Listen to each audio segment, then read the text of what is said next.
Welcome to the Triple Takeover Toycast, and for those who are unfamiliar, this is a fortnightly podcast about Transformers toys and occasionally other vintage and modern toy lines stretching back from the 80s to the modern age. It is presented by myself, M.A.S.K from TFsquareone, and my two co-hosts, Sixo. Hello. And Liam, who goes by Toybox Soapbox online. What ho? Now, normally we talk about Transformers toys, but we had the idea this time to create the most accessible episode we could of this podcast. Because I don't know about you guys, but I've got family members and colleagues who are interested in listening to the podcast. And they've tried, bless them, but they only get so far before they just get mired in jargon and niche toy or nostalgic stuff that they're not really interested in or they have no experience of. And they're like, you guys sound really good and professional, but I've got no idea what you're talking about. So I thought, why don't we do an episode where we talk about why we do this? Why Transformers, for example? That's the main thing all of us collect. So why did we get interested in it as kids? Like, why did we gravitate towards those toys versus other things?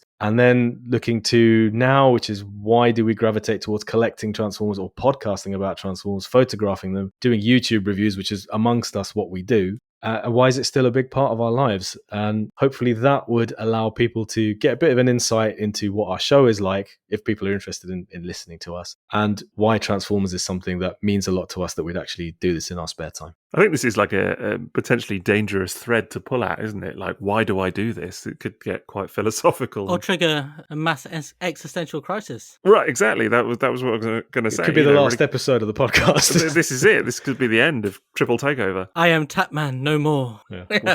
You'll always be Tapman, mate. Well, you see, that's another thing. We've got to be careful with the in-jokes this time, because we've got to assume that we're going to have like a bunch of people who have never listened to the show before. So we're going to try and keep it as accessible as possible and stick to kind of language and topics that people can relate to. I mean, I'm assuming everyone played with toys as a kid. Nearly everyone watched cartoons. Except for Sixo, we've discovered this on Tapman. He literally has no idea about other things. Right. Well, Transformers, I do. So Liam's talking about Tapman, and for those of you who had no idea what Tapman is, we also, in addition to this fortnightly podcast, we also have a Patreon, which is where you can sign up and pay for extra content and extra perks. For example, we record really specific mini episodes, or we do a mini series about an even more specific topic. Liam's, for example, is various vintage toy lines, which can sometimes be classified as tat. Lies. It's definitely not lies. Sixo is catching up on a really well-loved comic series of Transformers called More Than Meets the Eye, where Liam and I have read it front to back, and we've even had the author come on and talk to us about it. So we're doing like a read-through. We don't literally read the comics, but we talk about the comics, and we've had the author and creator come on and discuss the background to what we've read so far, which is amazing. Hi, James. Yeah, every time I see one of the covers for that series and it says Sixo reads More Than Meets the Eye, I always kind of picture that it might seem like an audiobook to people or something, that I'm literally just reading the comic. Or look, if the demand is there. Is there. I would do it. I mean, I'm not averse to the idea. Imagine an episode of Sixo talking all by himself. That's most Triple Takeover episodes. Right, yeah. You know what I mean? So yeah, that's patreon.com/triple takeover. Loads of other perks. For example, you can listen to episodes early if you just can't wait for the public release of them. You can get them early. You can vote on polls to decide what we talk about. You can ask a question that we'll answer at the end of the pod. You can even get merch if you sign up at the highest level. So check us out on Patreon. We also have a sponsor for the evening, as always, and that is tfsource.com, who you can check out for all your Transformers and third-party needs. They got tons of toys in stock, so if you do like toys, might be the place for you, and we'll do a longer segment on them in the middle of the pod. And if you are new, we are on social media. And this week, I got another message for the old Instagram. Pete from Peterborough writes, lads, sun's out, so I'm doing a lot of walking, and I'm looking for a good cup, something I can take around with Transformers or, any kind of 80s thing on it. Do you have a good idea of where I could get one from? And I thought, that's convenient, isn't it? Because we have a Redbubble store at rebel.com/people/ No, hang on. What was it? Rebel.com. It was fine. It was right. Okay, well, there we go. See, I was right. Rebel.com/people/triple takeover/explore. Exactly. Yes, get it. Got it in 2. No, got it in 57. Which is how many episodes you've had the chance to do this. There's no post-its this time. But yeah, Pete from Peterborough, a real person, definitely. You can get mugs for your coffee, but we've also got those little cup things, what people put coffee in and carry them around. Don't know what they're called. Travel mugs, there we go. Yep. Glasses, coasters, anything. You can get a pocket rocket or... No, what was it? What was it called? Do you remember the rocket art that Sixo did? Poxy Rocket. Poxy Rocket, not Pocket Rocket. Who's selling pocket rockets, are William? Something else there, something else. But yeah, you can find all of that again at rebel.com/people/Takeover/explore. And thanks for writing, Pete. So as I said at the start, one of the things we're going to talk about in this episode is why Transformers. I mean, that's the name of the episode, but we're going to look first at why as children we gravitated towards Transformers toys, which in the UK where the three of us grew up were being released by Hasbro. So who would like to start? Go on, Liam. It's different for me though, because I have no bloody idea why I got into Transformers. I would have been 1 year old when Transformers came out, so...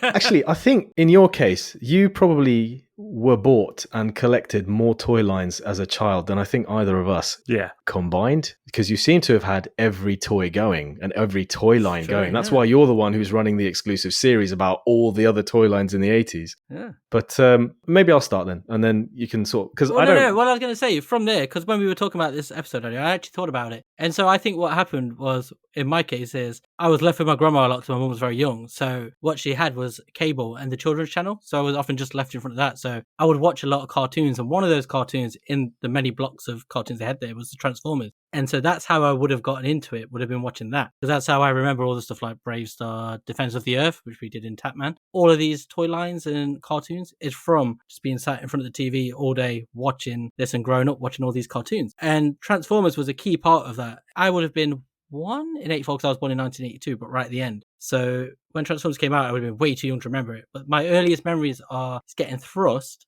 and then is going to see the movie at the cinema, which I've talked about many times on this. So and that would have been the end of 86. In between that, it would have been the cartoon. And I think that's why I gravitate toward the cartoon more than anything else. So is it because you liked the cartoon at the time, or is it because you associate it with memories of being at your grandma's and just watching those cartoons? I don't know. I genuinely have no idea. Like, all I remember is I was into Transformers, and then I was into Transformers growing up. I don't remember how I got in or what attracted to me beyond, I assume it would have been because it was on the TV and it was just in that block. So I remember watching the cartoon and being more aware of the cartoon than the toys first. So your cartoon came first for you, even before the comic. It was cartoon first, then toys, then comic. It's all much of a hodgepodge because I was so young. Because, like I say, then I would have been 3, 4. So I remember the cartoon more strongly than the comic. I remember getting issues of the comic, but my memories of the comic are all, it's not like the cartoon. So I obviously got into the cartoon first to have that kind of opinion. I don't think it even matters what you got into first or how you got into it first. It's almost like with all the stuff that you were being bought and liked, how did that sort of work its way to the top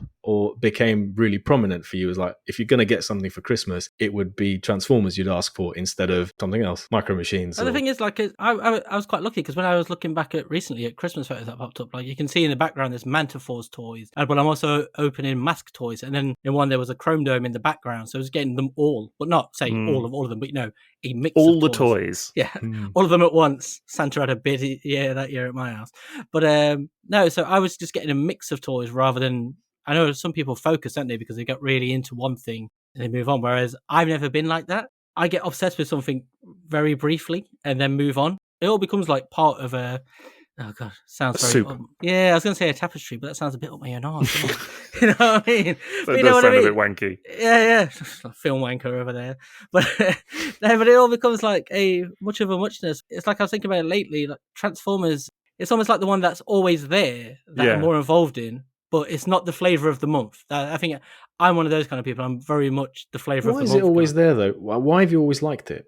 I don't know. I just always have, but I've always gravitated towards it. What did you like about the toys as a kid? Like, what made you want them? It's the cartoon. I just remember seeing the cartoon, but it's because I would have seen it every day. I think it was on twice a day. I can't remember, but that was when I remember looking forward to watching the most. And so I think it was that, and then it would have been, because I was so little, it would have been the first kind of toys I was having like that. Like I remember finding Return of the Jedi stuff that I've had as a kid, but the Transformers, it's just different, isn't it? Because it's like 2 toys in one. And like when we did M.A.S.K, it was a similar thing, wasn't it? It was the vehicles that transform and how much I love M.A.S.K. Yeah, for sure. And Transformers would have been very similar. But again, it had been influences from other people that was, because I'd been starting nursery and school and other people would have been into that. So it had been a lot of influence on that. I think there's a huge part here that we can't really speak to. But Maz, you have very strong memories of, and we'll come to you obviously, but you have very strong memories of where certain toys came from and things like that. And Liam, you do to an extent as well. But I think there's a facet here that we can't necessarily speak to, which is that a lot of these toys obviously are, well, particularly when you're a kid, are bought for you by other people.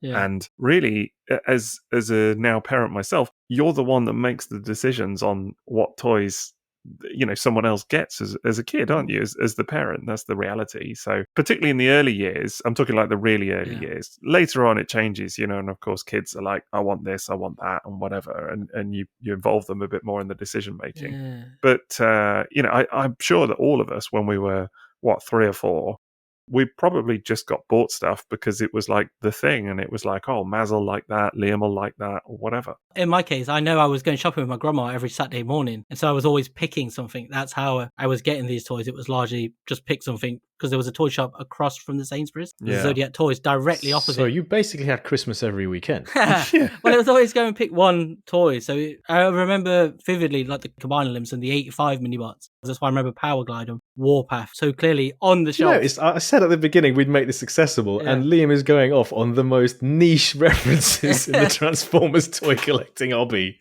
that no one's going to get if they don't know. It's because you said make it accessible, so my brain instantly is like, just go with all the references, make it as niche as you can. But yeah, so it would have been for me, I think getting into it would have been the cartoon, and that's how that would have been my in. Mm-hmm. And then it would have been like, I would have just become obsessed with it for a bit, and then it would have just stuck. Because it did, because it was, even in the 90s, when I was off buying toys altogether, I was obsessed with football, I was still watching the Transformers movie quite a lot late at night to fall to sleep to, and I still had Transformers Universe the book, still keeping an eye out every time I walked past the junk shop. When you were going on these shopping trips with your nan, then was it largely Transformers that was drawing your eye, or was it just literally anything and everything? Anything and everything. But like I say, it was very much flavour of the month with me. It was always, I was really into something. It's like, I remember getting Brave Star, but I remember being really obsessed with Brave Star. That's why when we do the Tapman ones, or when we talk about other toy lines, I can talk about it with such a vivid memory, because I can almost remember everything of my childhood from being about 3 or 4. But it was such like a burning passion for a bit. Maz, I know you get like this when you get really into something and you buy like, say, every variant cover of, say, a More Than Meets the Eye. You get that same thing where it just becomes like an obsession for a bit. I have no idea what you're talking about. Yes, I have very much realised in every hobby I've ever had that it's all or nothing. It's everything I've done, whether it's joining a forum and then being so into that forum that I've become the moderator of the forum, or doing sim racing to the point that I do it so much that I want to break world records in the time trials and I've got trophies. Oh my God. Or doing Transformers to the point where I start writing about it and then, contributing to public, just going all in to the point where most people would have stopped at the buying. Yeah. I'd totally forgotten about your sim racing phase. But so have I. I've forgotten about it because it's a phase. It's a thing that happened. Maz Turismo over there. Yeah. The last time I used my racing rig, which is still sat here next to me, was 3 years ago. No. And it's because I did an Icelandic championship race. I won the race, but I was disqualified at the end. And I got so bitter about it that I stopped. But also then COVID happened, and the rig I had at home, which was parked in front of my computer, had to move to the side because I then started working from home every day. So I had to work at home. So I moved the rig aside, and all it's done is gather dust for 3 years. And it wasn't coincidental that at that point, old Davey here comes along and's like, oh, do you fancy doing a podcast? And then me, who was barely into Transformers at that time, that's how everyone sounds to me. Wow. Then I started buying toys again. It very much is like that for me, yeah. So I can understand what Liam saying is like obsessed with various things for periods of time.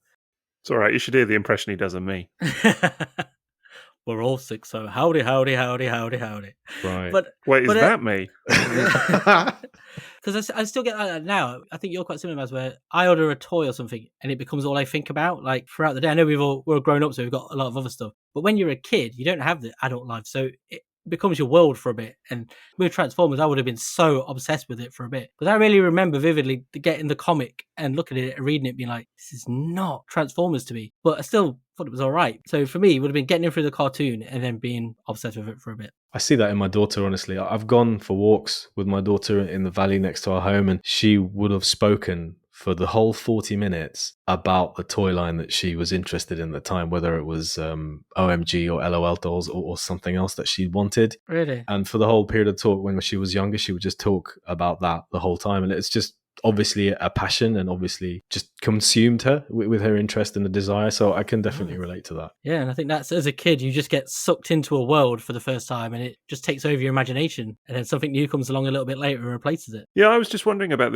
these shopping trips, I guess, because, specifically Transformers, we know had a very successful kind of retail presence, and I think a lot of that was down to the packaging at the time, which I know for me was a huge part of the draw. I've got to tell you, I mean, I think that a lot of my earliest memories are just of seeing the toys on the shelves, and that was kind of what I suppose I imagined when you were describing, these shopping trips, was because I remember seeing, like, particularly the Headmasters and Target Masters. I think there was something about the little minifigures in those boxes, that were kind of displayed separately, kind of just off to the side or whatever. But really, all of that packaging with the kind of sunburst and the grid pattern and everything as it was at the time was just so inspiring and eye-catching and mesmerizing. There was no other word to describe it, really. Well, that's definitely plays a part, because if you think about the amount of toy lines that were coming out, I would have seen something new every few months. I'd have been like, oh, look, there's Thundercats. Oh, there's this new thing. It would have been a lot like that with Transformers. I remember all the art and stuff, but one of the things the Children's Channel had, which wouldn't have been the same, I suppose, with terrestrial TV, was adverts constantly. So you would have had all the adverts for the toys looping constantly. So when I was going on a Saturday, I would have been like, oh my God, I need this toy that I've seen 17 times. Because I remember getting Point Blank from the Littlewood shop, but I remember lusting after that toy for a whole week. But obviously he wasn't in the cartoon. It was in the Rebirth, wasn't he? But I don't know if I would have seen that then. But I remember it would have been from an advert or something like that. I was very aware of it. Yeah, it's a good example, actually, with that kind of character, because, he was also in some of the one-page adverts that were in the comic as well, that were kind of hand-drawn and made that kind of character look amazing. And I don't know, I was thinking through this, and I was trying to think of my answer as well. And I almost wonder if, with Transformers specifically, if it wasn't necessarily one thing that it did that was successful, but it did everything successfully, right? Like, it was incredible. Well, talk about what got you into it. I think it's a good point. Well, sure. Well, that's what I was going to say, is that it's hard to pinpoint for me, I think. I mean, same as Liam, really. Like, I did enjoy the cartoon. Obviously, here in the UK, a lot of it was just owning VHS copies. And, I'm the same age as Liam, despite the fact that he likes to make a small margin of the months between us. But you're like a whole year older almost. I believe we're in the same school year, but that's by the by. I don't think we are. I don't know. If we're not, then it's mere months. But in any case, you're trying to be down with the kids on this podcast. Wow, man, you are the very definition of how do you do, fellow kids, I'm that when you kid. say I things am like kid. that. You are that meme personified. I can't even tell you. Okay, old man. Right, sure. At least it wasn't Boomer this week. Yeah. I mean, if anybody needed a description of this podcast, it's like Last of the Summer Wine, but for Transformers, right? Like, that's who we are. So don't... Last of the Summer Prime. Yeah. Last of the Summer Prime. Brilliant. Oh dear. That's going on a t-shirt. But yeah, I think it's hard to pinpoint, because I did like the comic a lot. So I got the cartoon on VHS. That was definitely a draw. And the VHS episodes that I watched to death. I just wore these things out. Absolutely loved them. But I also remember very, very vividly trips to toy shops and that packaging capturing me in a way that other toy lines just didn't, frankly. And look, I can look at stuff like Masters of the Universe and M.A.S.K and many of the other toy lines that were around at the time and think, wow, that packaging is gorgeous. It's legitimately gorgeous. But it didn't capture my attention in the same way as a child. But you were reading the comic as well, weren't you? Well, so that is the other thing. I assume that hooked you in. So when you go into the shop, as well as seeing other toy lines, there's always already some focus. Maybe. So there's an element, isn't there, of going in knowing about a toy. Well, yeah, and this is what I was going to say. I mean, I think actually I probably wasn't into the comic from like a very early age, but I remember getting it. I remember about the point when I did get into the comic, and then actually we had a weekly subscription, so it used to hit the doormat every week. And some of my biggest Transformers memories are of, literally running to the front doormat and seeing whatever comic cover it was. There's a couple, the UK issue 205, which is a one with like Galvatron standing on a big pile of dead Autobots, basically, is burnt into my brain because of that. I distinctly remember where I was in our little tiny hallway at the bottom of the stairs, just staring at this thing like, do you know what I mean? What? And those memories are just incredible, really. And so yeah, actually, definitely some of my stronger memories are of that than the cartoon, even. But it is the toy line as well, and it's also the movie, and it's also the toy adverts that were on telly, and it's also the adverts that were in the comic. And that's what I was going to say, is that I think Transformers in the 80s nailed all of these things. It's not so much that it did one thing well, it had the full arsenal, it just went at it from every corner. And children were helpless, really. I mean, how could you not like this thing? But even like the artwork on the boxes, the character artwork, I remember studying these as a kid and just being like obsessed with the look of them. Do you know what I mean? Yeah. They're just the image of how the robots were drawn just spoke to me in some way. And it's not like there weren't a plethora of robot related toy lines at the time as well. I mean, I remember even being bought, I don't think like KOs, but, kind of off brand, robots and things like that sometimes, just like if you, particularly like if you're on holiday, right? Diaclones. Yeah. You're going to make Maz pop a blood vessel. Yeah. But like that's why he's gone quiet. Yeah. I'm just listening. It's fascinating. But like I remember going to Portugal as a kid. I remember being bought a robot of... Sorry, was that Portsmouth or Portugal? Portugal. Right, just Portugal. Yeah, you might know Pete. Yeah, no, I didn't go on holiday to No, Portsmouth. they're from Peterborough. Pete's from Peterborough. Sorry, beg your pardon. Sorry, Pete. Gosh. We'll lose a listener. But I remember being bought this robot. What's weird is that I could, in my memory now, it looks like the pre-Transformers Roadbuster, the Dorvac toy. And in my head, it is the Dorvac toy, or like a knockoff of. But honestly, I don't know. It's something that kind of resembled that. And I remember playing with this thing for a bit and thinking it was cool, but without the fiction and everything that went with it. And that was really the masterclass that was Transformers at the time, was that they built this world that... Yeah, the toys were cool, but man, the fiction just sucked you in and just kept you there. And that was really what got me hooked. This is the time, though, isn't it? The early to mid-80s is like a time unlike any other, because it's the advent of... These toy lines are marketing. That's what they are. All this other stuff is 100%. advertising for toys. And that's what sucked us in. And it's still like that to some extent now, but it's not like that boom period is what that was then. Like Master Universe, the cartoon only exists to be an advert. Transformers, the cartoon, is only there to be an advert. And the movie we all love is there again to be an advert, isn't it? But there's something that brand did that others didn't do for us. But maybe not so much you, as you obviously said that maybe even other toy lines you'd count as your favorite. But I totally understand what Sixo is saying, that they got that synergy between media, fiction, advertising, timing, and the toys. But that's it, isn't it? That's the marketing mix. That's what they've done. They've perfected it. Yeah. They've looked at the box and they've made this box that stands out above something else. They made a fictional world with a cartoon and a comic that hooks you in more than other things. Yeah, they went to the right people for it as well. But that's what I mean. They've done all of these things perfectly. They've nailed everything. Because I remember, like, I love Transformers, and, like I say, it must be my favorite because it's the one I gravitate to still above all others. And I think it's that mix. It's that perfect mix. They nailed everything better than everybody else. Because you get people now who claim GoBots are better and stuff, and it's the marketing. It's like, it's not. It's the whole mix with Transformers. It's everything. And it is. There's something you said really landed with me was about the other robots. Like, they look great, but it's not Transformers, because you're like, it's that box, it's that feeling, isn't it? You could have a knockoff, but really it's not the same thing. You're like, it's not real. It's even clever stuff. Like, and I'm just thinking, the more and more I think about it, the more I'm like, yeah, it was lightning in a bottle. They just got every element right. Like, even stuff like the faction symbols, the Autobot and Decepticon logos were just so evocative in some way that it just worked. Branding, man. Yeah, exactly. Branding. It was perfect. And the rub signs, they even put Isn't that little what Transformers rub signs. is? When Transformers launched, it was just branding. It was taking toys that already existed elsewhere in other toy lines, bringing them together and slapping a skin on it. That's what all of these things are, though. Like Thundercats, Master Universe, it's all branding to sell a toy line, isn't it? I 100% think that someone else could have brought Diaclone, let's say, or Microchange or whatever, the Japanese lines, over to United States, UK, and put them out as toys, but not made as big a success of it. Because Diaclone. There you go. They did it in the US with exactly the same toys, even the same size boxes and the windows and everything. And no one gave a stuff. Right.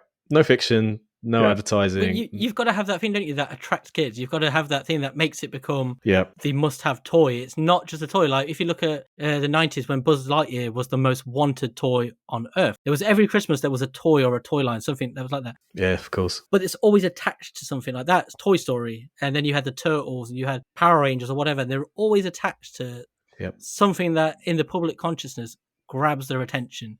It's always something like that. 100%. I even think, as I say, the fact that they put these little rub signs on and they were like, oh, it's only an authentic Transformer if it's got the rub sign. Even that stuff is just genius, really, in retrospect. It was the fact that they sort of almost had the balls to just be like, no, our robots are the official ones, right? Like, other companies are making them and they're crap, they're literally conditioning kids to look at every other robot toy as a fake.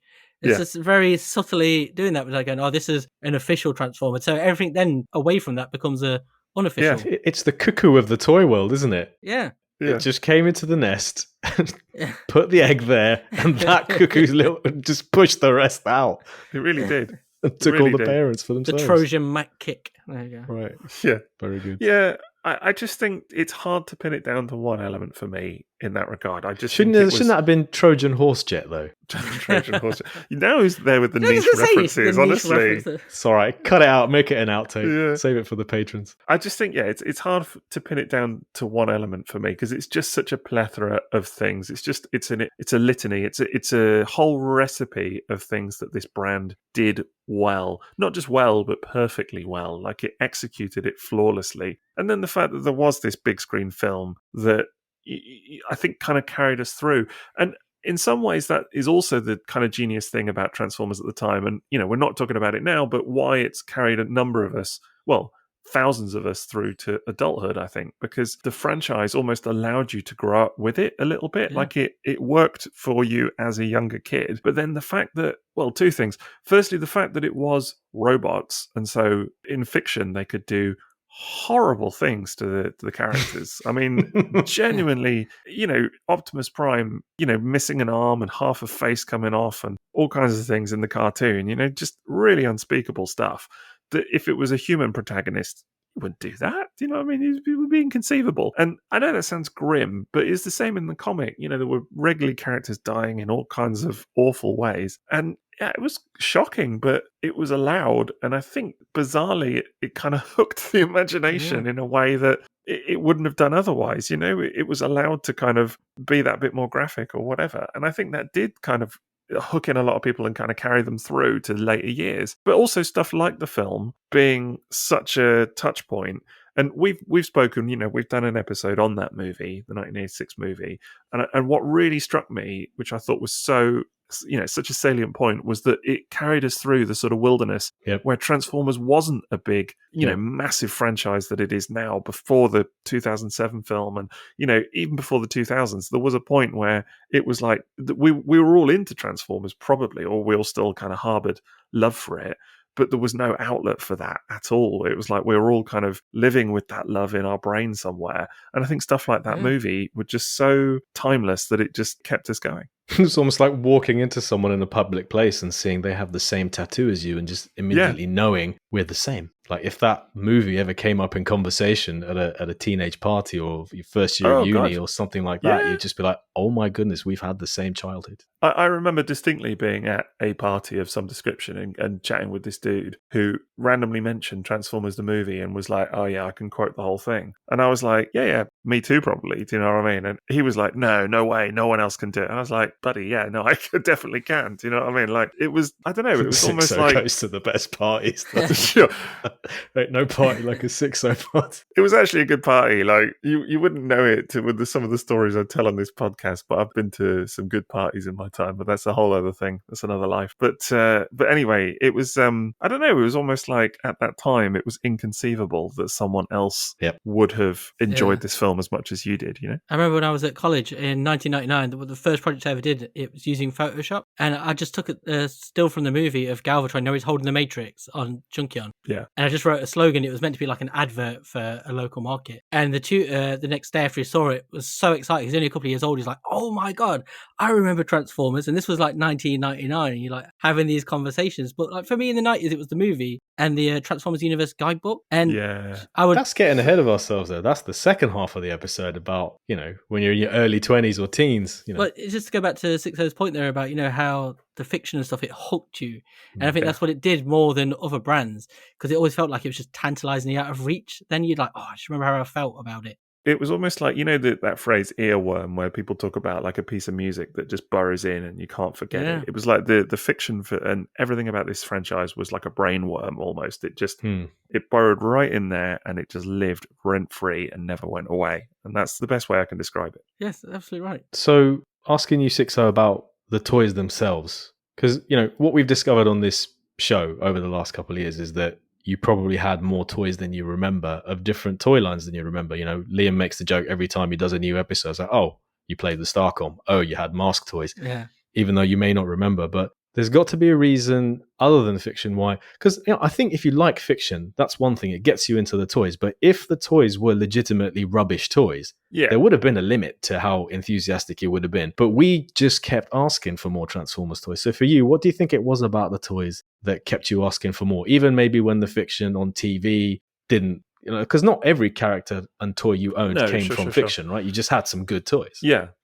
I think there's a very kind of creative technical aspect to the kind of transformation and that for sure. I sometimes wonder if the transformation itself was the thing for me or not, or if it was just the fact that they were robots and cars. I know that sounds mad, like obviously they have to transform to kind of get between the two modes, but in a way it wasn't the actual physical transforming itself that kind of captivated me so much. I think I love the way a lot of the characters look, a lot of the toys look in robot mode, and collecting a lot of those old toys again now, they still have that appeal to me. That there's something about that kind of blocky form that really works for me, the aesthetic of it all. So I think there is something definitely about the actual robot modes, the heads, whatever else. I'm sure it must have been the transforming aspect as well. I just think there was something about them that just felt more exciting than like an action figure of some random dude, and then not knocking stuff like He-Man or what have you, because it was, I did play with some He-Man toys, other kids had them, and they look fine, but it was always like the same toy, but kind of repeated, if that makes sense, with like a slightly different feature. Whereas Transformers, I don't know, every toy felt so distinct, so different, and different colors, and it was just it was so good. I mean, what was it for you then, Maz? I've said on this show before that the first Transformer I ever bought was by accident, in a way. And I know by then I had already seen the cartoon, because we'd gone to Toys R Us in Brent Cross in London, huge toy store. And I'd gone to the Teddy Ruxpin toys, because I had watched that cartoon, and I probably saw those first when I walked in the door, and they were on an aisle closer to the door. It was a Teddy, and you put a tape in it and it would speak, and that was fascinating. But then my mum had said, like, well, your brother and your cousin have already found the Transformers. And that was it then. It was like, okay, well, it doesn't matter what I'm looking at now. That's where I'm going. So I obviously knew what they were before I got my first toy. And that can only have been the cartoon, because I never read the comic as a kid. I love the idea that there's like an alternate universe M.A.S. somewhere that is sitting on a podcast, and it's Teddy Ruxpin. And that's the content. Look, now, Chris McFeely does a Sonic podcast too. I'm sure I could. Right.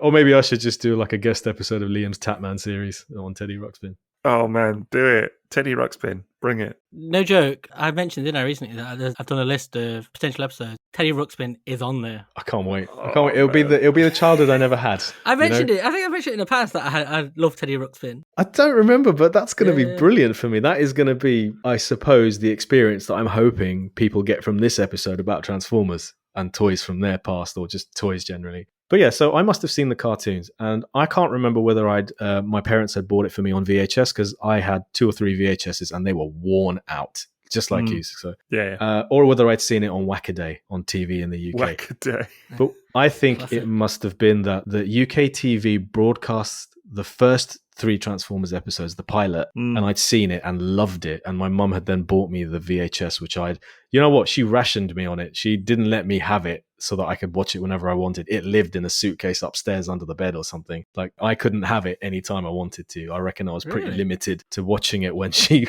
was like, yes, okay, you can watch it now. So that was what got me into the characters, and I remember the characters. Up until that point, I had played loads with cars and planes and buses, and those were the toys I really loved. And it makes me really wonder that if those first Transformers toys had been beasts or something like that, maybe I would never have really got into that cartoon as much, and I wouldn't have gotten into the toys, because I loved how the Decepticons were all these jets. That was amazing to me, and the same jet. And then the cars were all really awesome sports cars, which I was already into and had loads of toys of. So that was definitely a hook. And I was actually thinking about this, like, Transformers was my first exposure to science fiction. And I've spent my whole life being into science fiction. I work in science fiction now. I work in science fiction gaming and stuff like that. And I've always loved movies. I've always loved Star Trek. And, I didn't love Star Wars as a kid, but I love it now. And I watch so much different Star Wars stuff. And I read more sci-fi than anything else. And I read sci-fi as a child, Asimov, Foundation, stuff like that. I read that as a kid. So it was the first thing that I experienced was sci-fi, which was robots, technology, space, technological fantasy, basically, I guess is what science fiction is, right? It's fantasy, but with tech. Yeah, it's funny to think of it in that way, but yes, it is a sci-fi series, basically. And I wasn't watching any other sci-fi. I certainly didn't see He-Man as sci-fi. I definitely didn't interpret it that way, and I still don't, even though I kind of see in hindsight now that it is. Yeah, yes. Teddy Ruxpin wasn't sci-fi. Like, Gummy Bears wasn't sci-fi. Sorry, Teddy Ruxpin is a bear with a tape recorder inside. Yeah, all right. The toy is, okay. He's technically an android. He's sci-fi. Right, yeah. But I also used to watch Dogtanian a lot. So those were the kind of One cartoons. for all and all for one. Yeah. I used to watch that kind of stuff. Willy Fogg. Those are the cartoons I remember. Ulysses was something that came a bit later, and that was sci-fi. Classic. And no surprise that Ulysses and Jace and the Wheeled Warriors were things that I absolutely adored because they reminded me of Transformers. So that was a real hook for me. It was all the fiction. And then seeing the toys, them being cars and planes, was like, okay, this is very clearly for me. So that's what got me into them. And yeah, then getting the toys, actually getting the toys in hand, they were more memorable than any of my other toys. Like the cars were gorgeous. They're so beautifully colored. They felt great in hand. The planes were beautiful. And then they turned into those characters that I'm seeing in the cartoon who I really liked. Characters like Starscream and Mirage. I could have toys of those guys and act them out in my room and on my own or with my friends. 100% yes. And there were so many of them that I knew I could never have them all. I think I counted that I had 24 Transformers toys in my entire childhood. And I speak to people like you guys, and I get the feeling that maybe you guys got 24 for a Christmas. No. Well, Liam would have had it in 24 weekends. He would have had the entire lot of everything I had. Liam had all of toys. Yeah, exactly. Thing. I didn't have all the toys. I only ever had the toys. Thinking about it, it was always anything that was attached to a cartoon. But every cartoon. Liam had 24 toys turn up in one box because his mum wrote off to Weetabix. I mean... Never going to get old. Here we go. Mr. Flexo. Oh, look. And we just for got him, Flexo. 24 toys was an afternoon. Yeah. That was, that was just one day. It was a Tuesday. But you knew the day you got 24 toys was a Christmas. Yeah. To me, it was Saturday, the 24th of July. Right.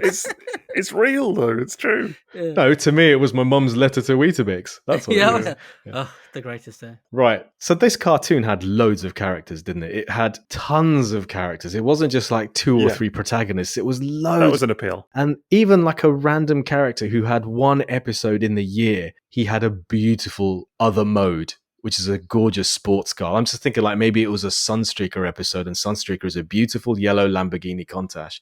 As a kid, yeah, I love that guy. It's beautiful. And I knew I was never going to have them all.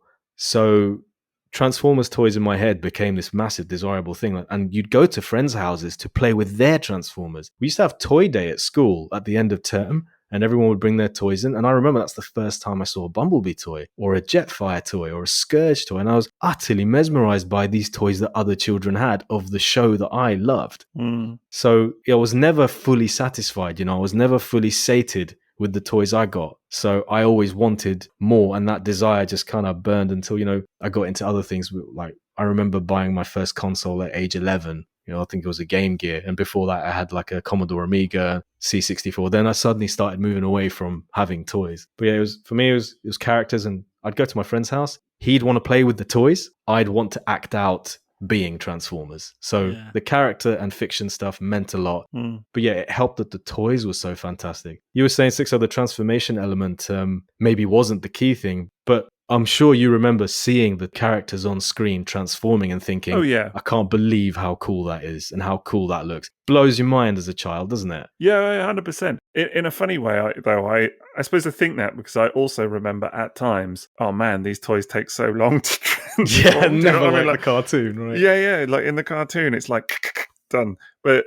when you're at home and you're trying to transform 10 of the buggers to have a little fight or whatever, or 48 of them if you're Liam, but it's it takes a lot longer, doesn't it? That's the thing. Yeah, absolutely. Wow. Particularly for Liam. Wow. Do you think that could actually act as a source of frustration for some kids? Like, I can't enact the story I want. Got too many.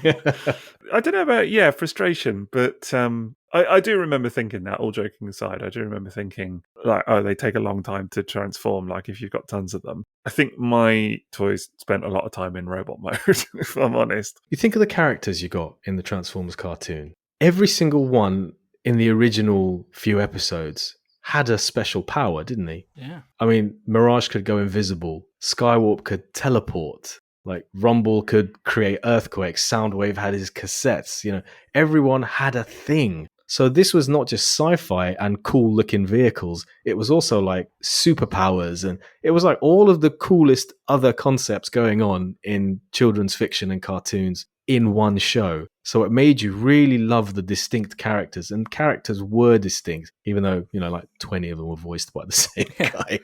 It was compelling, and it's character-based love initially, followed up by toys that just, yeah, okay, they didn't go and create these toys. They went to Japan and poached the best thing going from 2 different Japanese toy lines, brought it back and did this genius job of marketing it, went to Marvel Comics and got them to do the story for it. How was this not going to be a success? Yeah, is that what you say there about them having powers and stuff? It's very simple storytelling, like in a way, like you get what the personality is from Skywarp, he teleports. That's all you need to know, but Transformers is very accessible like that. Like you get what a character is from the name or from the power and what they do or from the vehicle mode. And so it's so accessible and it's such a, I don't know, it's a very quick way of learning storytelling and character development because it doesn't have to treat you like an adult or go in depth because you pick up these beats. It's almost like a bit like, not stereotyping, but you know what I mean? Very quick, identifiable character traits and stuff. Mm-hmm. Yeah, no, absolutely. That you can pick up and get straight off. And I think that's why kids gravitate to Transformers, because you came with the little bios, so you had so much about them straight away. Yep. But they're always really short. They're very straightforward and clear. And the little bits that would just latch onto your memory, and it gives you a jumping off point. Yeah, they were distinct. Yeah, they were. It didn't have to like have 17 episodes building a character. It would be like, this is this character, this is what they're like. Go. Yeah. It was as simple as like, this is this Decepticon. He's purple and black. He teleports. Yeah, and that was it. And he's a beautiful looking plane. Yeah, right. Sold. Like you say, Rumble, Earthquake, so you can get a feel for his personality straight away. But it's also a tiny cassette. Yeah. It's just, they covered all the cool bases, man. Yeah. Like, they didn't have to paint themselves into one little niche gimmicky corner. No. They had the freedom because of their choice of brand and product to cover all the bases. Yeah, and I do think that you mentioned before about the kind of cast of characters. I do think that this large cast of characters was part of the appeal as well. Yeah. I think I always loved the fact that there were, there's a big part of the comic, actually, I would say, because you really got this sense of a whole universe of these buggers, like you would see random background bots that were maybe a nod to such and such toy that you kind of knew about or whatever, or maybe not, and you really got this feeling of like this world building going on. And I think it's funny because, we've talked a lot about that with stuff like more modern Transformers comics. We talked about with More Than Meets the Eye, we've talked about the world building, the feeling of this kind of grandiose scale. But the Marvel comics did it back in the day, and the cartoon did as well to a certain extent. It had this feeling of being larger than it was and feeling quite epic. Yeah. And, the episodes where they went back to Cybertron, yeah, like they went in spaceships in space to other planets where there were loads of Transformers you'd never seen before. That was world building. Yeah, I think even in the movie, the fact that you've got such a vast array of characters that you can have someone that has been in the cartoon for, well, like a season or two, let's say, and they've had dedicated episodes specifically about them to introduce their character and some element of, focus time and whatever. And then in the movie, there's such a vast cast that they literally just run past the camera and that's their moment. But you're like, oh, there's the guy that causes earthquakes. There's the guy that's the police car. There's the guy that can teleport. It's because you have that knowledge of what that personality is. In your mind, you're like, they're off doing something. You have an idea of what they would be off doing and with who. For me, like these things, I never wanted the toys. I wanted the characters. It was always that. Right. That's interesting. Good point. Yes. Same. When we talk about like Tapman and stuff like that, it's always the cartoons for me because I've always been into fiction. So it's always I wanted to interact with that world. And I think that's what getting the figures for all of these shows like Defenders of the Earth was like. It's I wanted to almost reach in and be part of it. Mm-hmm. And that's how you get to play with them. And it's the same with Transformers. It was never like, oh, wow, that one looks great. It was always, man, I really want Red Alert because that episode I've seen him in or a Starscream because he's such a presence. Yeah. It's always you want that character, not the toy as such. Yeah. Isn't it kind of funny then, though, that a lot of the toys look nothing like they did in the cartoon? I mean, you take something like Jetfire as the ultimate example, which I just happened to be looking over at mine, so that kind of is where that came from. But it's such a far cry from what we saw on screen. But it's not the only example. I mean, even Bumblebee and some of the real obvious characters looked very different to the toys. Yeah. And it's funny because to a certain extent that just never bothered me as a kid. I was so hooked into the fiction that it was almost like I was just willing to accept this, kind of disparate feel to the toys somehow. But it makes sense now of why the people who control the brands now are so focused on giving us those accurate representations of those cartoon characters now. Everything is geared toward that now. Like even the evergreen versions are closer than those toys were. So, I sometimes wonder, if this is a weird thing to say, but if the franchise would have been as long-lasting, not long-lasting because maybe it would still be around, but it would look very different if those original toys had looked exactly like they did in the cartoon. Well, I wonder two things. Firstly, would it have been as popular if the depictions of the toys, because the toys came first, if they had been toy accurate?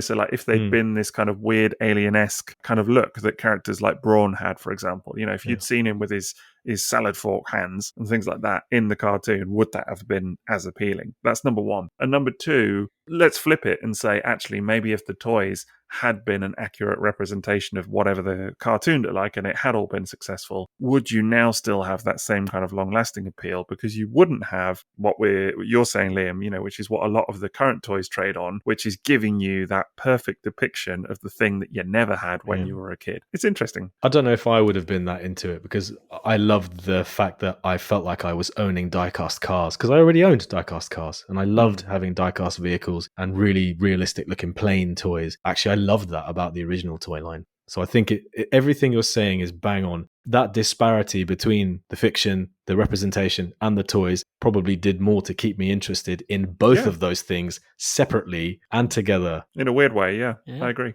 It's a huge point, actually. I think that is something we've got to explore in greater detail in another episode. That's too big a topic to get into now, but it's huge. And I think there really is something there because honestly, I agree with you. I think the fact that they were different was almost more fascinating. Yeah. But it is at the core of what you're saying in that the branding, the approach, the tactics that they took towards creating a cartoon that was the way it was, a cast list that was as diverse and specific as it was, toys that were scouted in a foreign toy show and then brought back to the Western world because they were so cool and then branded the way that they were with such expert storytelling. Obviously, you don't look back and think that's the most mature children's cartoon going. It isn't, but it did what it was supposed to. And then, the boxes. What do you get with a massively diverse and enormous cast of cartoon characters? You get a massive wall of distinct toys on that aisle. So when you walk down past Teddy Ruxpin to the Transformers aisle and you see every character that's been in the cartoon for 2 years, nearly 3 at that point because it was 1986 for me, I just felt like I was looking at a wall of toys that stretched as far as the eye could see. That's how my memory tells me it looked like in Toys R Us back in 1986. It's absolutely how my memory of it is as well. So, and I think it's different now as well because I remember I posted some pictures not so long ago of a Smiths over here in the UK where we lived just before we moved, and we went with my boy and everything, and I put some pictures up online, and a lot of the American people that follow me were awestruck because they were like, "Oh man, we don't get displays like that over here." And things like that. And it was incredible. But the thing with it is that so much of the branding and stuff now is so disparate. So even in Transformers, there are how many kind of sub brands? Yeah. I couldn't Movie count. toys, toys for collectors, toys for children. It's all very different. I was in Smith's the other day, and it's like that. You're like, even in a kid's toy shop, like you're saying, there's Rise of the Beast Studio Series. Yeah. Other generations, other Cyberverse, and what's the other one? Earthspark. And you're just looking together. There is so much different Transformers product in one go. Very much so. I mean, we're in the weird world now where, particularly with Rise of the Beast on the horizon, you've got characters being represented in 2 concurrent lines. And like something like Rhinox, for example, that's in the film, there's a current mainline toy of him, probably not still on shelves actually, but I'm using that example in the same scale. It's even looks very similar to the toy in slightly different colors, but in 2 sets of packaging. Or Optimus Prime even. Different audiences. Yeah, exactly. They're targeted now at different audiences of different ages because the market and the world has changed. Back then, it was one logo, one design, a wall of it, all for kids. Even when it changed, it was like there's one grid pattern and there's one the year later that's slightly different, yeah. different. But that's it. And you're like, it's very slightly different. You could tell it was still the same brand and stuff. But also that wall of toys, it was boxes, cards, bigger boxes, different shaped boxes. Yeah. It covered everything, yeah. So it's you get that art, but you get it in a different format. Constantly looking around like, whoa, what's that? 100%. Do you think it was the fact that the toy line had such a staying power as well? I mean, it was around from 1984 to, 1990 in the US, 93 originally, and then just carried on in the UK and other places in Europe, you know?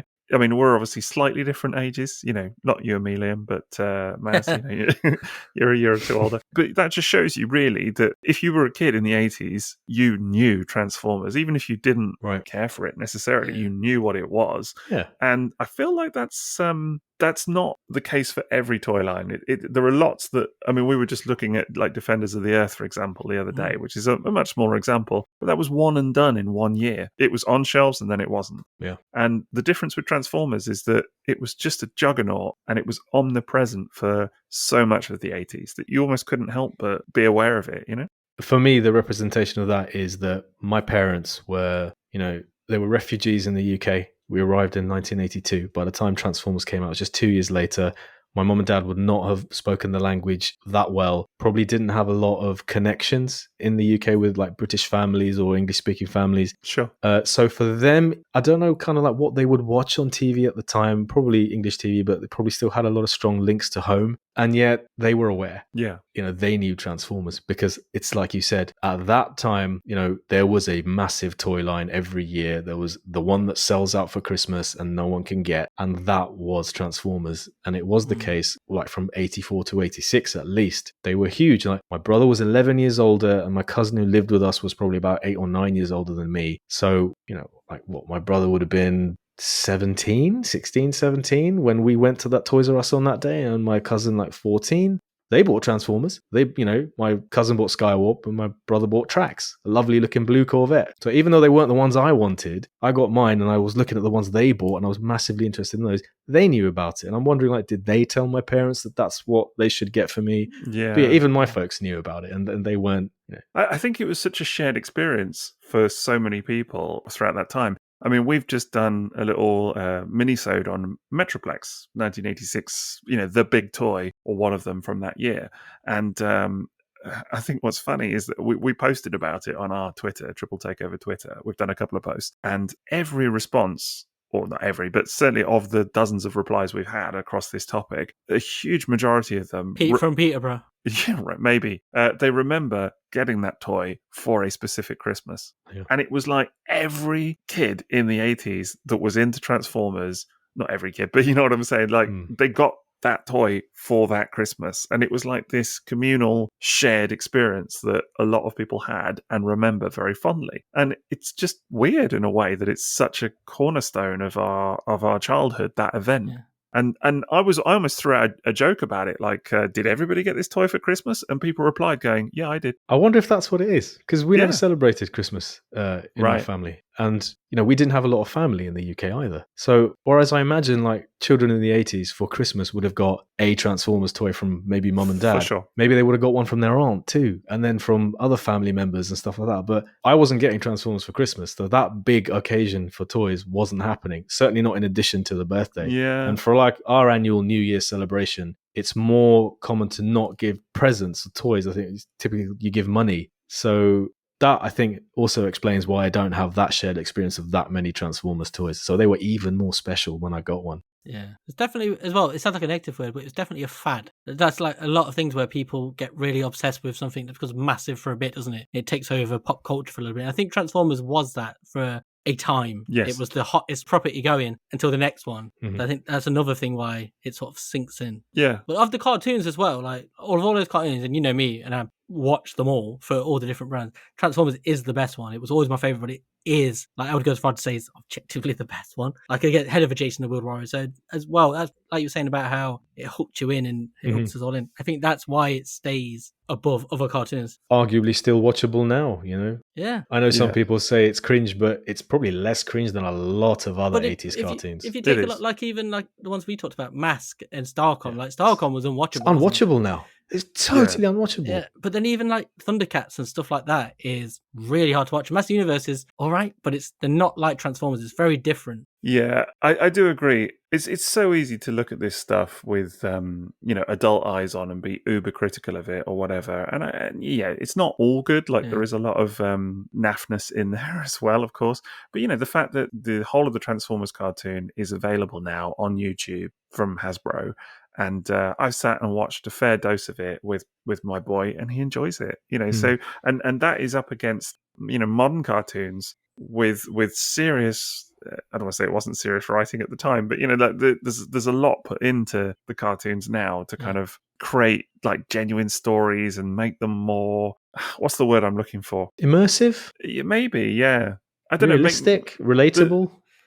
Possibly. No, it's just a different, sort of more modern storytelling, isn't it? It is. They're a lot less obviously toy adverts. Let's put it that way. They're a lot less goofy. A lot less goofy. Well, mostly. Yeah. But he's into some really great cartoons. I would say, like stuff that you could say, yes, that's a legitimately great cartoon of the modern era. Like Bluey. Like Bluey, yeah, for example. But he really enjoys the original Transformers as well. So. Is that the film with the controversy recently that popped up? Was it this week where they had to edit something? Yeah, is it Australian? Yeah, no, yeah, it is. Yeah, it is. Yeah, there was something on the news about it. They had to change some episodes, I think, because they referred somebody as fat. That's how I know what that is. I wonder with Bluey if it's just because it was such a great show that all the parents started watching it and they started noticing all the jokes that nods were towards parents. And then as they started writing more episodes, they started writing for older people instead of the kids. And it kind of maybe has lost a tiny bit of innocence. But I haven't seen the controversy. Just watching some Bluey today. I do think that's maybe some sort of maybe a problem with kids' cartoons today. Maybe that's why they don't connect in the same way, because they do almost feel like they're written for an older audience as well. I think it depends what it is. I mean, certainly there are plenty of cartoons that do connect now. I mean, the latest Transformers cartoon, Earthspark, it's funny. My boy was hooked on that. Like, I can't even tell you how much he enjoyed that. And we watched it as a family, actually, and everybody enjoyed it. But, there is still something that I think withstands a slight test of time about that original Transformers series. As goofy as it is and as naff as it is and whatever, it's still, as you said, of all the cartoons in the 80s, it's certainly not the worst. And it's definitely towards the top. Some top voice acting talent as well in that cartoon. Some top all-time voice acting talent. Yeah. Legends. Yeah. It offers so much compared to a lot of other cartoons. I mean, it is silly and goofy, but for a kid, there's just so much on offer. It is like a buffet. Yep. So many different characters, so many different modes to look at, and a rich world of storytelling. But I think this sort of says everything, really, doesn't it? It's kind of what I sort of hit on earlier, or what we hit on earlier, is that the cartoon did so many things right, but again, it was just one part of the tapestry. And I think the fact that we've not been able to... You're using tapestry now. Yeah, I am. There you go. I'm the wanker now. But we've not... now. Yeah, now. Right. Just at this one precise moment. Earlier, no. Now, yes. It's like and in a minute, no. It's a brief window. A very good Bluey episode of mine. You're right. It's just a brief window of wankerism, honestly. But I think the fact that we've not been able to identify that one hook for any of us, really, of like why Transformers as a kid, it was just holistic. It was just absolutely everything. And if they didn't get you with the one thing, like the cartoon, they were going to get you with the comic, or they would get you with the toys, or the marketing, or the whatever it was. There was always going to be something. The hype. The hype inevitably would have existed at the time. Yeah. Can I just say, A Brief Window of Wankerism would have been an amazing title for your autobiography. Well, if ever I write one, I'll let you know, and it'll be in 12 parts, or his first Britpop album. Wow, this is character assassination at its finest, honestly. The Transformers will return after these messages. Right, well, it's that time for the part of the pod where we talk about our sponsors, and as ever, it's tfsource.com for all your Transformers and third-party needs. And the way that we always approach this, for anybody that may be new, I don't know, is very much in a kind of casual way. We don't do your usual sort of, what's the expression, kind of canned advert. We don't kind of just approach it in a very kind of corporate way or anything like that. What do you mean? I'm sat here in my TF Source t-shirt, TF Source hat. Right. Drinking from a TF Source mug. Oh, you don't have a can of Coke in the shot? Yeah. You're a company man, aren't you? That's the thing. My name now is TF Sauce. TF Yeah. Soapbox. Cell box, outbox. Yeah. But anyway, so we do it in a very kind of casual way. I'm glad that tickled you, Mez. And so we're going to take a look. There's numerous toys on this site. I mean, my God, we just identified what we're going to talk about, and I'm already looking around at other stuff like, oh, that looks pretty good as well. But the one thing that definitely caught my eye, I think mostly because it was on the Hasbro Pulse fan stream that I very kindly was asked to guest on, and they unveiled it on there, was the Deluxe Class Studio Series Transformers the Movie 1986 Brawn. And there's just something about this character, because he's the first character killed in the film among many, that it's always kind of stuck in people's brains. So I think this is first one to go. Yeah, so he's a bit of a landmark release. This in a funny old way, isn't he? Yeah, they've done bronze before, but this is the first time they've really done one that does feel like the cartoon. This is the king of the bronze. Yeah, it's not got the exploding shoulder. A lot of people have said that. I've seen so many comments from people that are like, "Why is there no little add-on thing to kind of explode his shoulder?" I did see a Twitter thread recently where somebody decided to debunk that. You know, because it's always like he's got shot in the shoulder. Someone's like, actually, if you look at all the screen caps, he doesn't get shot in the shoulder. Oh, such nonsense. Because they were like determined to say you can't be killed by being shot in the shoulder. It's like, it's just a silly thing and it's a cartoon. Yeah, whatever. Wherever he's shot, he dead. Weak ass shoulder. But yeah, I think this toy looks pretty good. I think that really nice alternate mode. You know, transformation looks interesting. Robot mode looks good. The colours that they've gone with, I think, are really good as well. They've kind of got like a slightly darker, almost sort of burnt yellow to it, which is really nice. Did you see on the stream that you were a part of that they did the longer legs like the vintage toy? Yeah, yeah.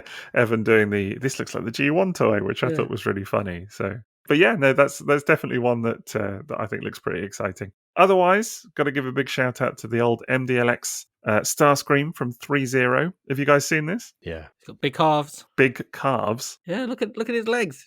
Ginormous, thick lower leg. You're admiring the thighs. Yeah, did not skip leg day. Maz, you're a bit of a Starscream fan. Would this appeal?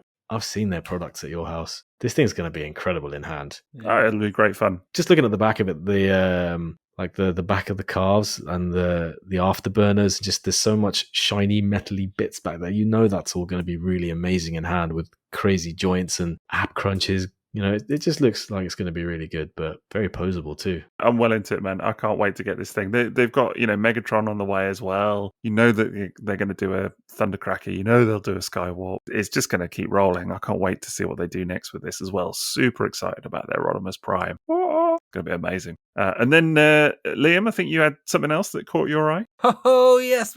Ladies and gentlemen, we have hit the pinnacle of toy making here with HB0014 Michelangelo. Heat Boys. Heat Boys, yes. I was going to say, the Teenage Mutant Ninja Turtles figure where Michelangelo is some kind of weaponized mech robot of death, which looks amazing, but it's made by some people called Heat Boys, which is also amazing. What a name, Heat Boys. I love the name Heat Boys. I can't even tell you how or why that amuses me, but it does. It's like Heathcliff, but not. Heathcliff. But no.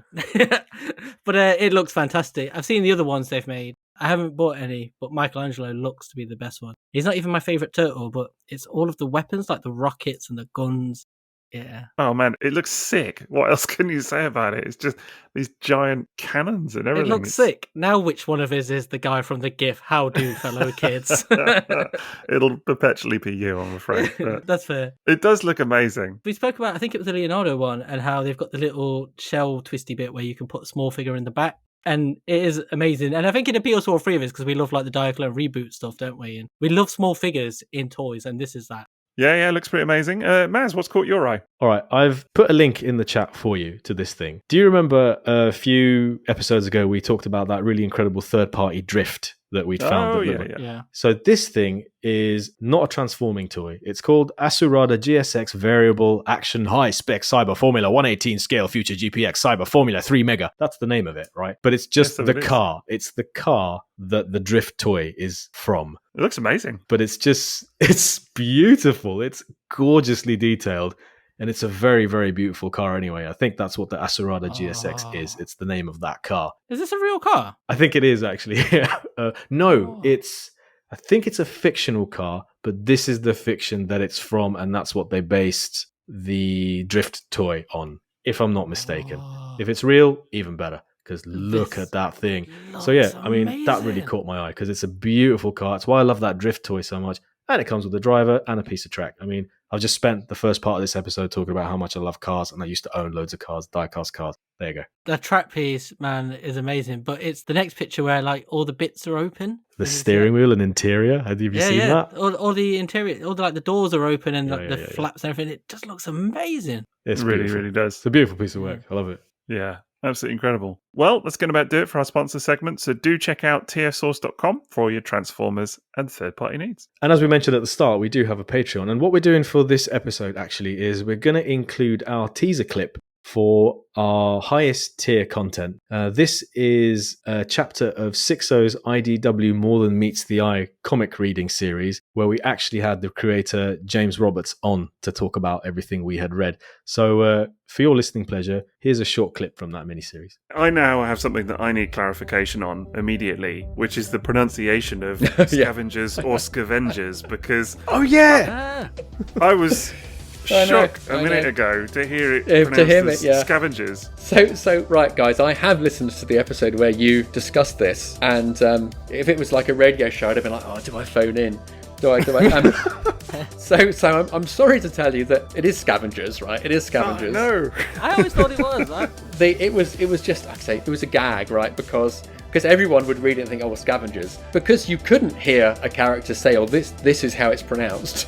You were just left to think, oh, how does that work anyway? So Avengers, scavengers, and anyway, it was just a throwaway joke. You're not the only ones that have sort of canonized it. Yeah, even worse is that we've gone and bloody corrected people on it now. Do you know what I mean? We've gone out into Twitter Serves or us whatever right, really. and been like, no, but this is how it's pronounced. We now return to the Transformers.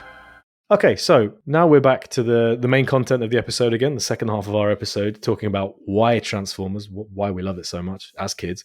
But this part of the episode, we're going to talk about why we love it as adults, why we've decided to return to it if indeed we did ever stop. In my case, I did. I think Sixo, you as well had a significant period of your youth where Transformers weren't a part of your life. Although actually, as a 43-year-old now, when I look back over my life as a whole, the amount of time that I wasn't into Transformers is very rapidly becoming the minority share of my life. Yeah, for sure. Because I've been collecting as an adult since the age of 18. So from 18 to age 43, Transformers has been a very decidedly, purposefully active part of my life, whether it's creatively, just collecting for fun, exploring it as someone who enjoys it. But yeah, what made us go back to it as adults who should, in theory, have grown out of toys? Going to go back to you, Liam, since you started us off in the first half. And what keeps you in it? Like, what got you back into it as an adult, and what keeps you sticking around in the hobby and buying toys and just doing a podcast on it? Well, I think there are a lot of reasons for that, but in terms of what got me back into it, I don't think I ever really wanted to leave it. It was because it died off. But even during that period when I was into football, I still am into football, but that was my main focus. I was still reading the Transformers Universe book, like every few weeks, going through it, being hooked and wanting to get back into it. But it wasn't around. And it was only around the end of the 90s, start of 2000s, when they started bringing it back properly, past Beast Wars. But it's when they started catering to fans like me. It really grabbed me, because I remember seeing the first episode of the Dreamwave comic, or the Takara book box release of Prowl, whichever one of those was first. I remember walking past the Forbidden Planet and going straight in and buying it. And it was always stuff like that. But I really love like cartoons, comics, books. And so it's those fictional worlds. And now there are so many cartoons and comics. It just always keeps me hooked. And like now we do this podcast, and it's all the people I've met. There are so many reasons why I'm into it now.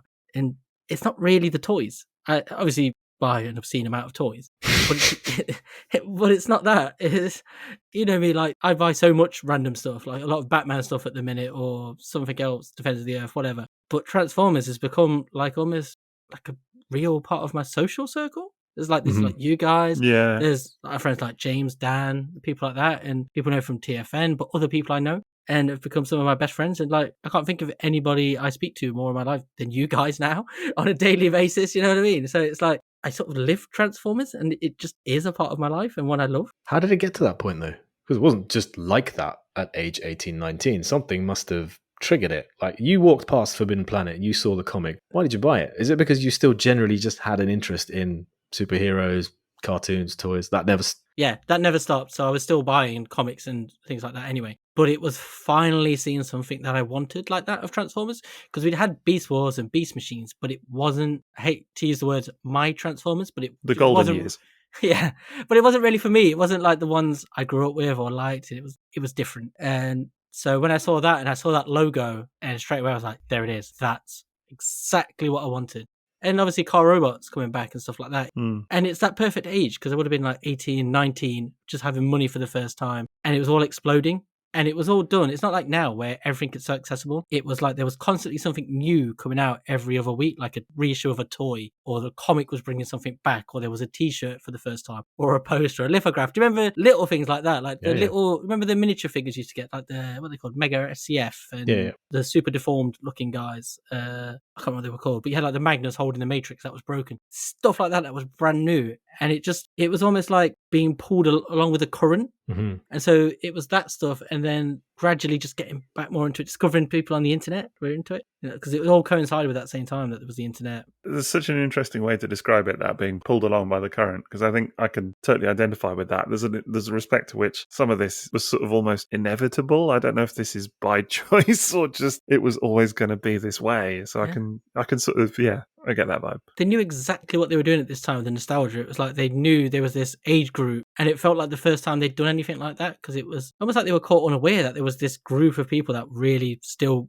loved these things. And then it started, and it's never stopped. It's just got bigger and bigger, hasn't it? Like this, it's almost like the dam broke, and it was just like nostalgia, everything. Everywhere. 100%. This was back in the era, of course, before they specifically marketed to adults, to like a collector market, which is what we have now, where you see, there's like Lego adverts now with like dudes with grey hair and stuff like that, and like a big old cardigan, and I look at them and I'm like, man, I am seen, this is like, I am in this picture and I do not like it. I do, actually. That's the worst thing. And it's literally you in the picture as well. Yeah, 100%. It's literally me. Yeah. And but I think the funny thing is that back then, I think you're right, Liam, it wasn't haphazard and it wasn't by accident, but I certainly don't think that they appreciated the degree to which there was an appetite to revisit a lot of this stuff at the time. And so again, it was like another lightning in a bottle moment almost. It was just like they just tapped into the right thing at the right time. And that was what pulled me in. And then it's like now, I think in the old days, Hasbro used to say like, oh, the collector market is this very small segment, whereas now it's flipped, hasn't it? Yeah. And I think this was the start of it. And then you can see they weren't quite ready for that. Whereas now, Transformers was such my life, because after that I discovered like TFW, I started talking to people like yourselves, and then did a podcast, started writing about Transformers, taking photos. I think it's taking photos actually was probably the thing that has kept me in it more than anything else, because it kind of established almost like a routine. I felt like every time I get toys now, I take photos of them. Whereas if I hadn't, I would have probably moved on to something else. I would still been buying Transformers, but not in the same way. Wouldn't have had the same level of interest, I don't think. I think that's something we can all identify with. Yeah. 100%. 100%. I think the photography aspect, which, we've talked about in other episodes before. I mean, we've done a whole episode on photography, and I'm sure we should do more at some point, right? Like, we don't talk about photography enough in some senses, considering we that... did a panel on it. You guys did a That's panel true, on it. yeah. That is true. Yeah, we've done a couple of live panels on it now. Did you see the photo TFN posted of me and you? Oh, they posted a few, haven't they? It's been quite nice. They mentioned Sixo, no mention of Muggins over here. I'm just the other guy in the photo. Yeah, You're just a fan. Yeah, famous Sixo's fan over there. Sixo and associate. Yeah. Sixo I'm not Sixo's butler. Sixo and butler. But yeah, I think the photography thing is what's kept me in it, and it's not because I enjoy the photography. I think it's just what it's led to with with you guys and the friends I've made, the connections through that. And I think it established some sort of routine for me in a way where I would have drifted and done other things, and it would have been more of a background thing. Whereas now it's something I'm constantly actively engaged in. I think it's funny because the typical image, isn't it? I think when not so much these days, or certainly there was this image at one point of like the adult nerd, as it were, of like kind of lonely pursuit, in your bedroom or whatever, just kind of surrounded by toys and, never leaving your dungeon. And Another way of saying this is we're all sat here surrounded by I was going to say, to a certain extent, that is true. Like, there is that aspect of it. But I think actually we have all found this hobby to be extraordinarily sociable, and we've made lifelong friends. I mean, just, us three, but beyond that as well, as a result of this hobby. And, there's a huge kind of social aspect of it, but also just, all right, some of it's online, but even just a day-to-day pull as well that I think definitely keeps you there. I think without that, I wouldn't still be in it, certainly as much as I am. Yeah, it does feel like the toys are almost like a secondary element now.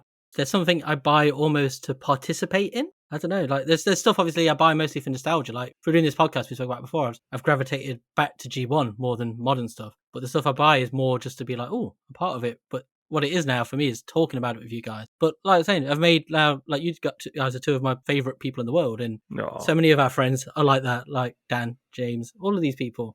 And I wouldn't have had that without Transformers. Yeah, it's very important to distinguish that it's we don't stay friends because of Transformers. Yeah. That yes, it's just put you in the circles of people who share a very distinct and passionate hobby with you. But as we've all realized, that we can come across people like that we simply don't gel with and we don't have lasting relationships with. But there's something else about why you get into this hobby and why it appeals to you. I think sometimes you're a certain kind of person, and eventually you'll come across people who are your kind of people, but are also very much into what you're into.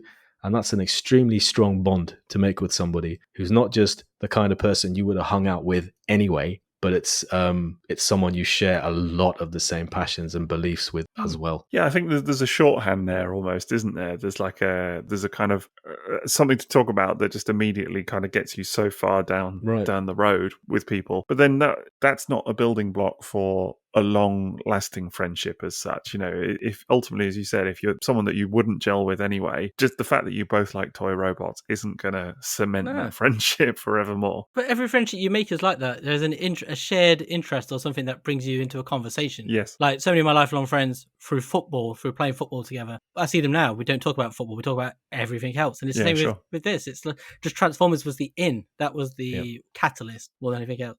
But it wasn't the weather, and it wasn't the local town hall. It was something that you really cared about and is extremely personal to you from childhood till now. Yeah. And look at the memories we have of ours.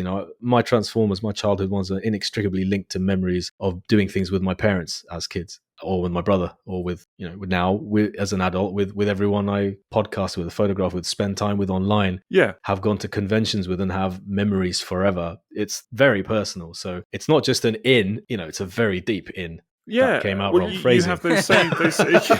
Wow, it's a big in. Yep, it's really up there. Yep. But you have those same memories now, don't you? As an adult, you have toys that you've found or whatever, and you remember where you were, who you were with, the circumstance, all of that, the conversations. There was so many of that, and I think it changes as well depending on other people's experiences. Like we've talked a lot about the G1 Battlefield headquarters toy and Liam's acquisition of that at the TFN convention last year. But I already had that figure in my collection, but actually, Liam, your experience with it has changed it for me. Wow, really? Yeah, I think so. I look at it in a slightly different way now as well. It's such a fun moment between the three of us, though. That's because of that. It's such a perfect encapsulation of everything, isn't it? Definitely. I wasn't there. I'd left. No, you were still there. You were there. But you were there when it was beginning. You were there when I don't know. That's pretty much the moment I left. And then the purchase and all the shenanigans took place afterwards. You were leaving. Yeah. When you were saying goodbye to everybody outside, I was with you and I had it in my bag then. Yes, that is true. Oh, right. I don't think I realised that because I was surprised you bought it when we talked about it like a few weeks later on an episode. No. You were totally there, man. Yeah, you were totally there. I don't know. You were. You left and I left behind you after I'd bought it, and then you were still. It was a very warm day. I don't know. I'm old. Oh man, it was so warm. Yeah, it was lovely. But I would say, like all these memories I have, like of like my grandma, and there's a lot of very personal memories going on. Things watching it in the 90s, going to see it, the 07 movie the first time with my girlfriend, and as being any people in the cinema. All of these things, and it's like one of my favourite memories is that photo of the three of us in the car on the way to TFN. Yeah. That's right up there, and it's just. Yes, that made an unwelcome appearance again recently, didn't it? Yeah, it did. Now, you say unwelcome appearance. The reason that got posted recently was because I was on the fan stream and someone said, "Oh, that's what Sixo looks like," or something. Why didn't anyone tell me he was handsome? It's hilarious. There was part of that, but then someone else said, "Yeah, Moving on. M.A.S.K is quite fine too," and they were like, "Oh, really?" Oh. And then this photo got played as a kind of evidence, if you will, and they were like, "Oh, you know." So you say it was unfortunate, Yeah. but you were getting a bit the old. Was that a quilter? It Well, could well have there been. you go. Do you know what I mean? But All the moving on. references for new people. Yeah, no one needs to know about this. This is the stuff our regular listeners have to put up with. Yeah.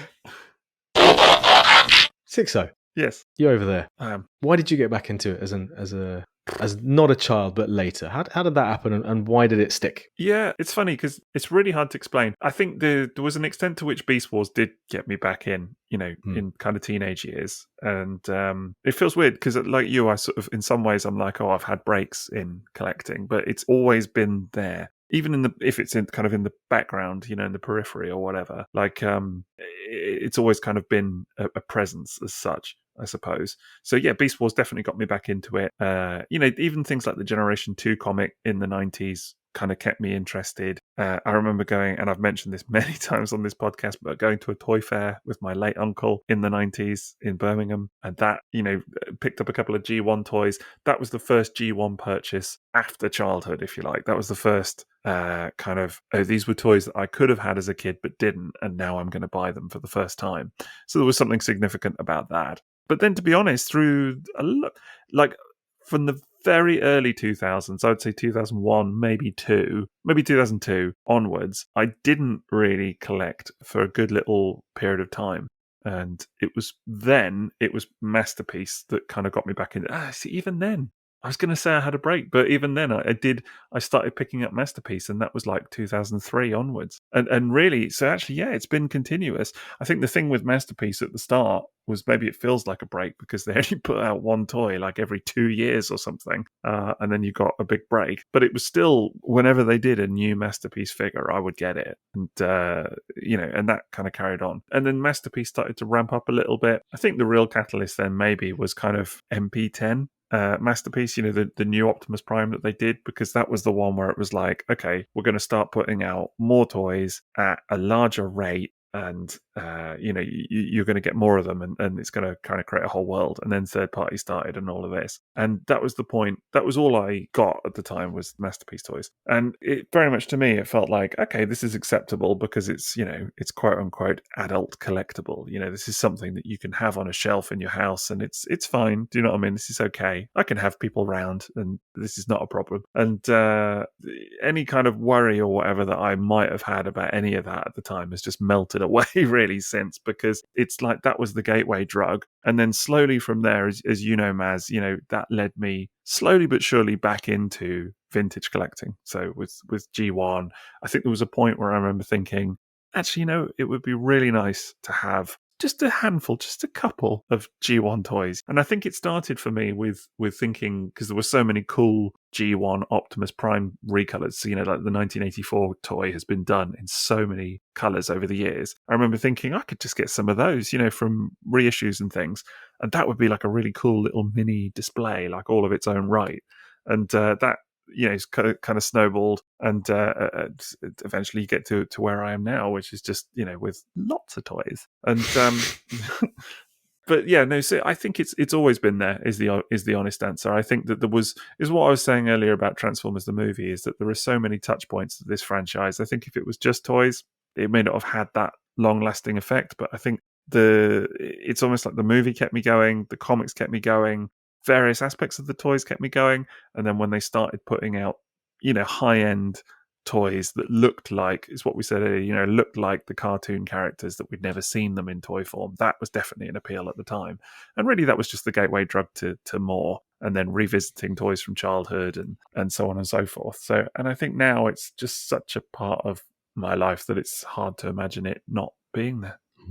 But definitely what you said, Liam, about the social aspect of it, I think that is huge. The photography is huge as well, just that different way of engaging with my collection. Even the online social media side of it, I don't want to sound silly, but that outlet for me is big. It's a big thing now. And the kind of the creative aspect of all of that. I've always been a very creative person. Like, this probably sounds a bit unfortunate in a way, but I used to do a lot of painting. I used to I always did art and things, and I used to do a lot of even big oil paintings on canvas and things like that. And I don't really now, to be honest, because I don't have time necessarily for it in my life, and life has changed.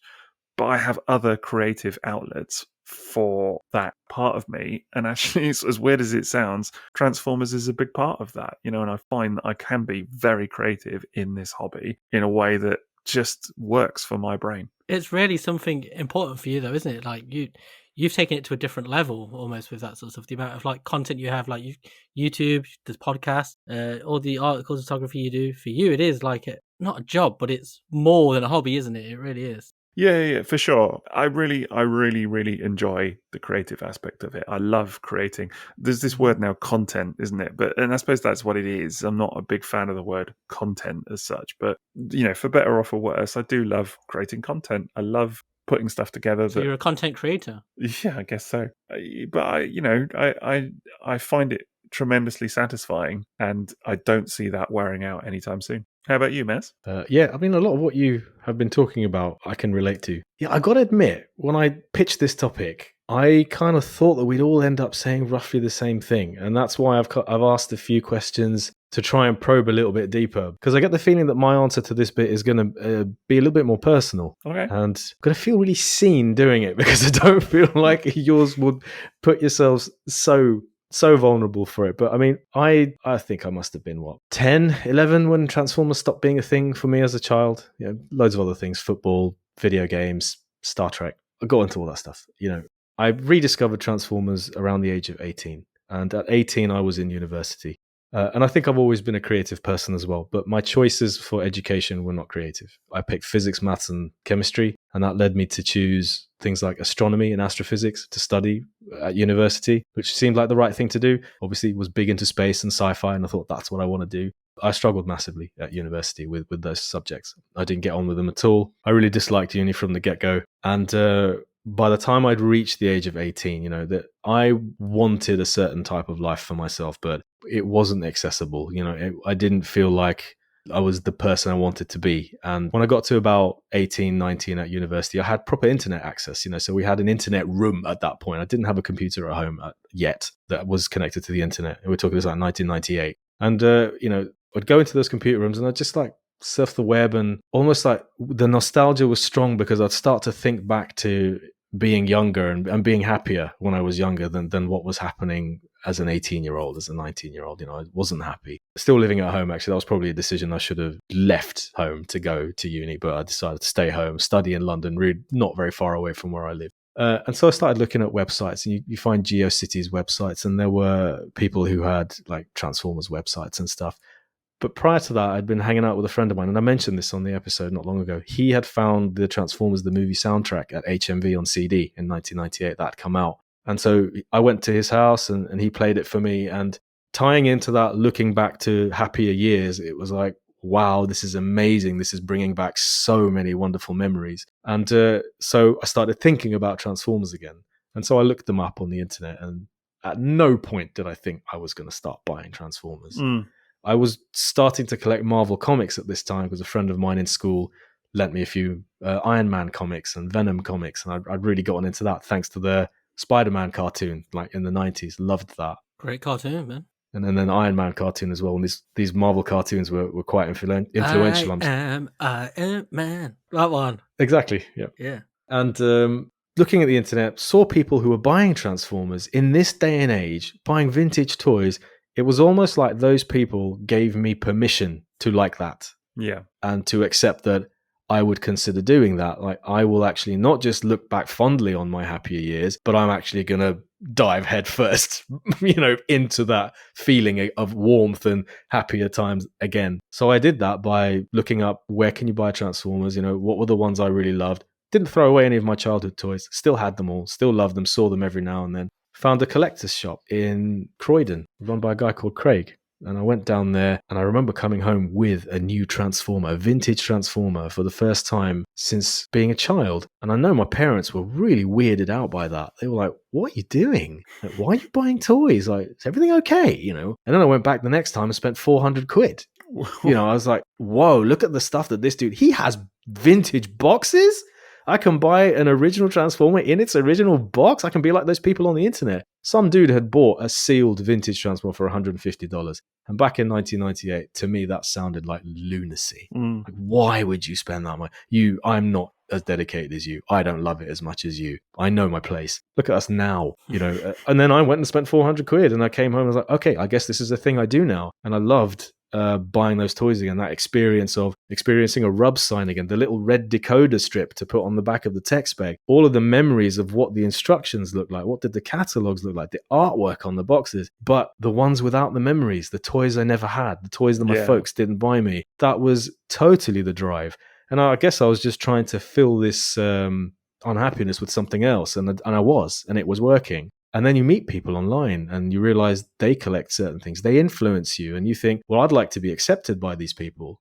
And then I started writing reviews and taking really bad photos for approval, for people's approval and to be noticed. And I started to become somebody in the community. And that was probably one of the first occasions in my life where I felt like somebody important, because there were people on the internet in the world who cared about what I was doing, what I was producing creatively, photos, articles, reviews. And I just did it for years. I had a website, I had a blog. I learned how to use Adobe Dreamweaver because I was desperate to create this resource with a friend.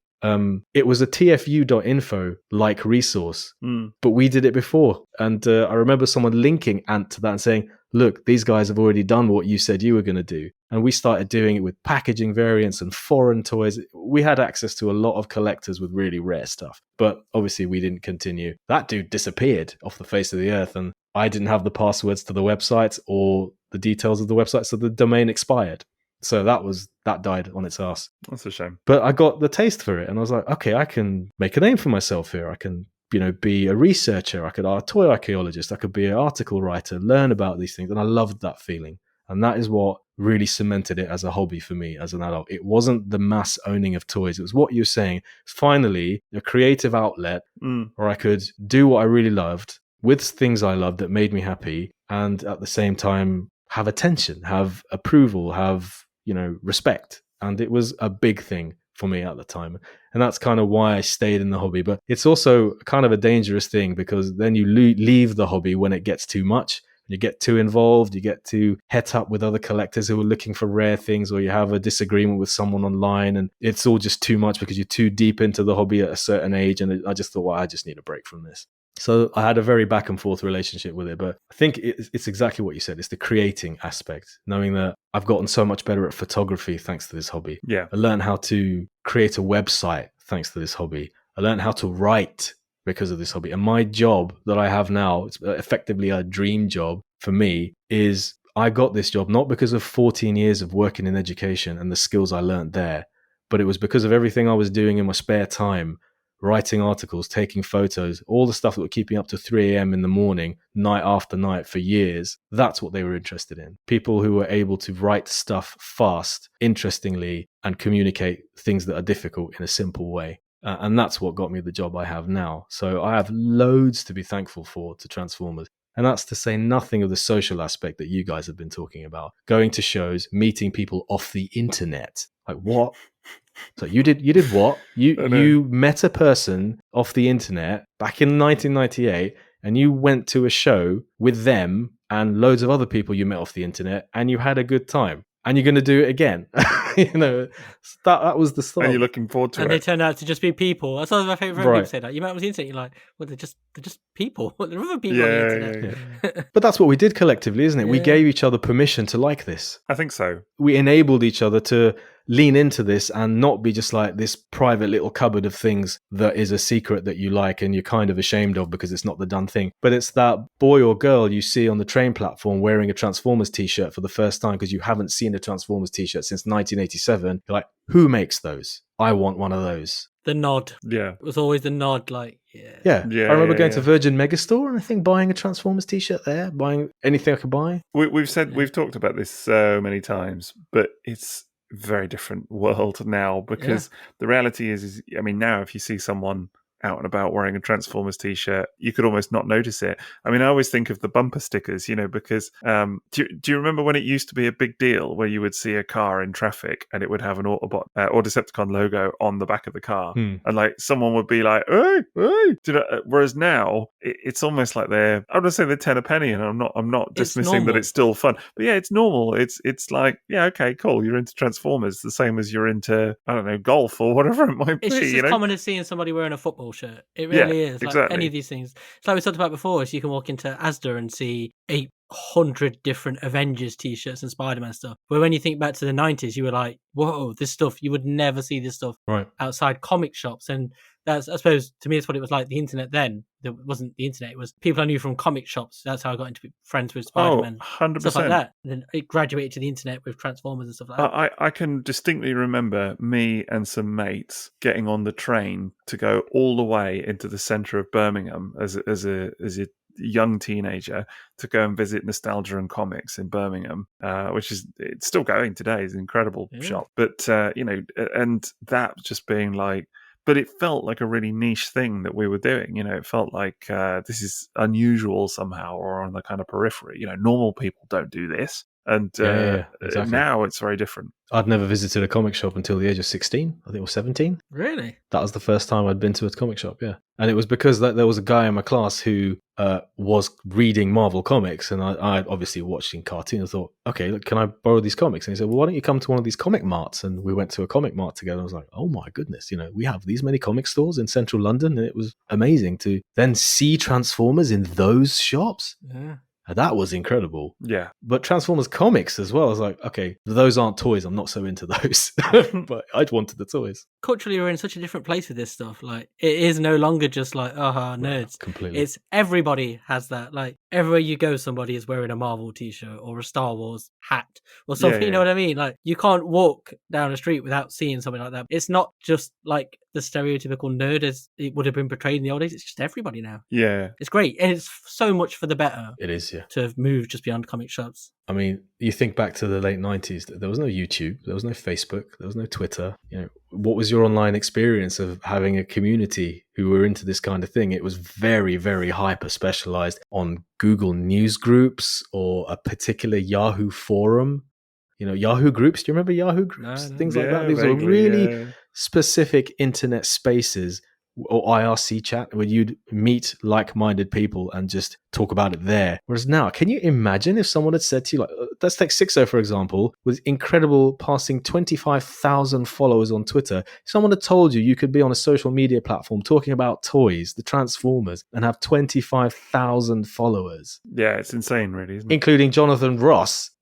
You'd be like, what? Yeah, that is bonkers. I still don't understand it, to be completely honest. But it's a thing, and it's kind of mad. But yeah, no, certainly it's not something that I could have imagined. I mean, I think if you'd have said to me at any point in the last 30 years or whatever, one day you'll do a presentation with Hasbro, the people that make the toys, I'd have been like, get out of town. But it's been great. It's been a wild ride. But I don't know. It's certainly not what I ever imagined it would be, but I think it's what you said almost, though, Liam, as well, in that as much as some of it is by design and that there is an element towards me pushing myself deeper into a hobby that I love and enjoy, there is also a part of it that is like getting caught in a current as well, and there's an aspect of inevitability with some of it, I think.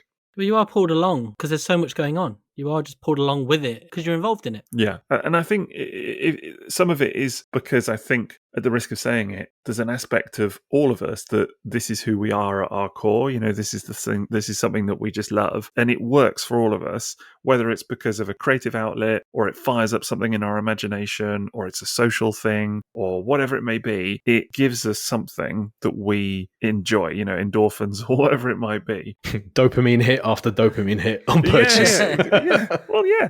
And but in a way that what we were saying earlier about childhood, it wasn't just one thing that kind of drew us in at childhood. It was, they got us holistically. It's the same as an adult, really, because it's not, I couldn't point to you now about the collection and be like, this is the one reason why I collect, because there isn't that one reason. It's countless reasons, it's dozens of reasons, and they all work for me. Some things don't work, and that's fine. Do you know what I mean? Like any hobby.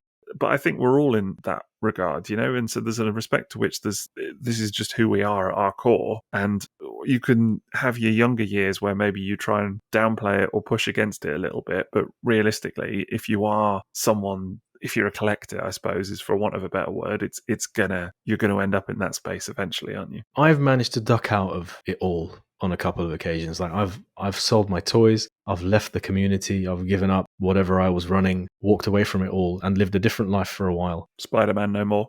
Well, having done that a couple of times, I've always kind of found a way back into it. And it's like you say, the design never stops being there. I know, like, coming back once or twice was because I was really into something. I was writing about it, at the forefront of finding out things about it, discovering it, and informing people in the fandom about it. And then you leave it, other people pick up the mantle and they discover more things. And then someone discovers something and they come and tell you, even though they know you've left the hobby. I'm like, yeah, I know you don't really collect this stuff anymore, but hey, did you see this? And that was an occasion when I was like, oh God, you've just awoken something in me and I'm back. Or it's an alternator's smokescreen. It's fun, it's a car I absolutely adore, a Subaru Impreza, and it happens to be a character I love, and it's a beautiful toy. Maybe I want to do this again. Maybe I'm in a place in my life where, again, another part of my life is not satisfying, and this is suddenly satisfying again. It's not just the current for me. I think it really matters what's going on in my life at the time. I've said it before. When Liam approached me about the podcast, I was probably drifting out of the hobby again. I was really into sim racing. I was really into my work here, and it wasn't too long that I had been here. It was pre-COVID as well. No, it was during COVID. It was COVID, yeah. It was a very, very prime moment for me to do something else and to walk away from this, as it didn't make sense anymore. But it's very much I thought I was out, but they pulled me back in. It was exactly that meme. See, it's the current again, though. It's the current leads you down. All drains lead to the ocean. Yeah, and he helped me discover another thing, another creative outlet that could be fun. But I can't deny that it's almost the same principles that got me involved and hooked in the first place. It's the creating something, getting recognition for it, being good at it, and succeeding in a way at it. It's like a success. You know what I mean? Yeah. And that is appealing too. And yes, there's lots of toys involved. And I love the aspect of owning toys and experiencing toys. That's always been at the core of it, right? You love toys. I remember on the Toys That Made Us, Mark Bellomo made a point about why do grown adults still like toys? And he said, people who are really into sports, they can buy team jerseys, memorabilia, stuff like that. That's their representation of their fashion. If you love a cartoon or a movie series or something, what's your representation? How do you bring that out of the screen and into your life in a tangible way that you can enjoy? And I guess for us, it's toys. It is. Yeah, I think there's really something to that, because I remember that particular piece on the Toys That Made Us as well, and I thought it really resonated with me, because I've long felt that there are certain hobbies that are quote unquote socially acceptable. This wasn't for ages. Like sports, it is a good example of something that adults can do, and it's fine. And maybe there are reasons for that, but then there's no need, I don't think, to look at what somebody else is into and be like, that's not acceptable. You can't. Well, obviously there are things, but you know what I mean. Like in terms of hobbies, it's no one's place to be like, that hobby is not something that adults should be doing. Yeah. And for me, toy collecting is every bit as valid. It is now. It is now. It hasn't been for a very long time, yeah. And you're right. There were wilderness years there where it very much was not. And that fortunately has changed. And it depends where you live too. Yeah. Like, I think if I had stayed in the UK, I don't think I maybe wouldn't have faced that. But I know moving here to the particular family I have now, I know that was weird for them. And I almost had to go through that whole, why do you do this weird thing again? And that was a very jarring experience. And it was a thing to have to, again, sort of express, this is a thing that I do, this is a thing that I love, but look, I'm still living life like a normal person. I've still been able to hold down a job, be a father, be a husband, be a grown up, all that kind of thing. Yeah.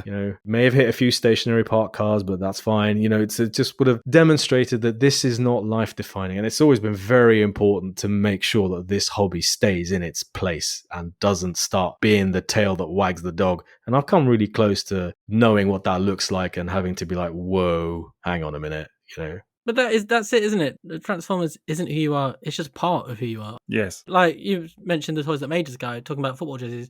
As the guy on this podcast who buys a lot of football jerseys. I'm not American. Football shirts. Get out of there. It's football, not soccer. But as a guy who buys that, it is, like I was saying earlier about the toys, for me, it's always been wanting to be part of that world, to be able to reach out and touch it. And with football, it's not walking around and people seeing it. It's that I want to put it on because I I want to be a part of it. Yeah, and you can go to matches. Yeah. You can go there. I can't go to Cybertron. When I play football, always, yeah. Yet. You can try. But so much of this is, like, even from listening to you, like, so much of it's a similar principle, because I was thinking about the amount of people, when I was at Forest Match the other week, and they won and they almost saved, is the old guy who leapt up and was hugging me after the game and stuff. And I'm like, this doesn't happen at TFM with random people hugging me. But does it not? I think it does. I think it does. But it does. But it's that same principle of people you don't know, and you've got this shared interest in something, and it becomes a moment between you where you start talking. You're like, like this guy isn't going to be a friend for life, but for this brief time, we had this conversation about something, and it's great, and we'll probably never see each other again. But that's so much of what all these things are. Yeah, they're just another part of you, and they're another way you meet people. It's not like a way you go out of your way to meet people, but it's an in with people that you otherwise wouldn't have. That's just how people meet. Yeah, 100%. It may not be who you are, but it can be a very physical and tangible demonstration of who you are. Like the way you conduct yourself in this hobby can very much say huge amounts about you. Are you all or nothing? Are you obsessive? Are you creative? It can be all-consuming for some people, can't it? Yes. It really can. Like I was saying about with me and you, like when we get really in something and we want to buy it all, that's as far as it really goes. But for other people, I think it can probably manifest in a much more dangerous manner, can't it? With, spending way too much or other things. But it is, I don't know. I just think it is just a part of you. It's just, again, the tapestry of what you are is just one part. And one of the many things you like, one of the many things you do. I know I wouldn't be where I am today without toys. I wouldn't be in this job. I wouldn't be in this country. Wouldn't have met my wife if it wasn't for toys. I met my wife because I went to BotCon, and on the way back from BotCon, I met her in New York. The job I have today that was able to allow us to come here, have a family, is because of the hobby stuff I did in toys. I have so much to be grateful. And if at some point I had just extinguished that because it wasn't cool and it wasn't the done thing, I think my life would look really different. It is accepting that these things are part of you. For years, it's quite easy, I think, for people to be embarrassed. I never was. I was just quite get on with people quite naturally, so I've never been like that. But it's just, man, there are so many positives that have come out of it for me. I think for so many people, like us talking here, and the amount of people I now speak to on social media, and their lives have changed because they've gone into it. But you see the same sort of story, like, I thought I was the only person, and I've come online and I've met similar people who've gone on to become friends. And you're just like, it's not Transformers. That's just life. It could be anything. Like there are people who have done this through Star Wars, through football, through anything you can think of. It's just life, man. If you walk away from Transformers today, you're not just walking away from collecting toys. No. Is basically the truth. You'd be walking away from a lot more aspects of life. But then the flip side of that coin is, if I walked away from Transformers, like, I still have my friends. It's not... I wouldn't talk to you. I'm only in this for the Starcom toys I'm going to get off you. But nah. Yeah, the podcast would be a little bit more awkward. But timely. Yeah. True. It would be that. It was one time. But I just think it is, man. Like Transformers has given me so much, but it's the same thing. I don't think it's just Transformers. I think it's just, I don't know, part of who I am. Same with you guys, man.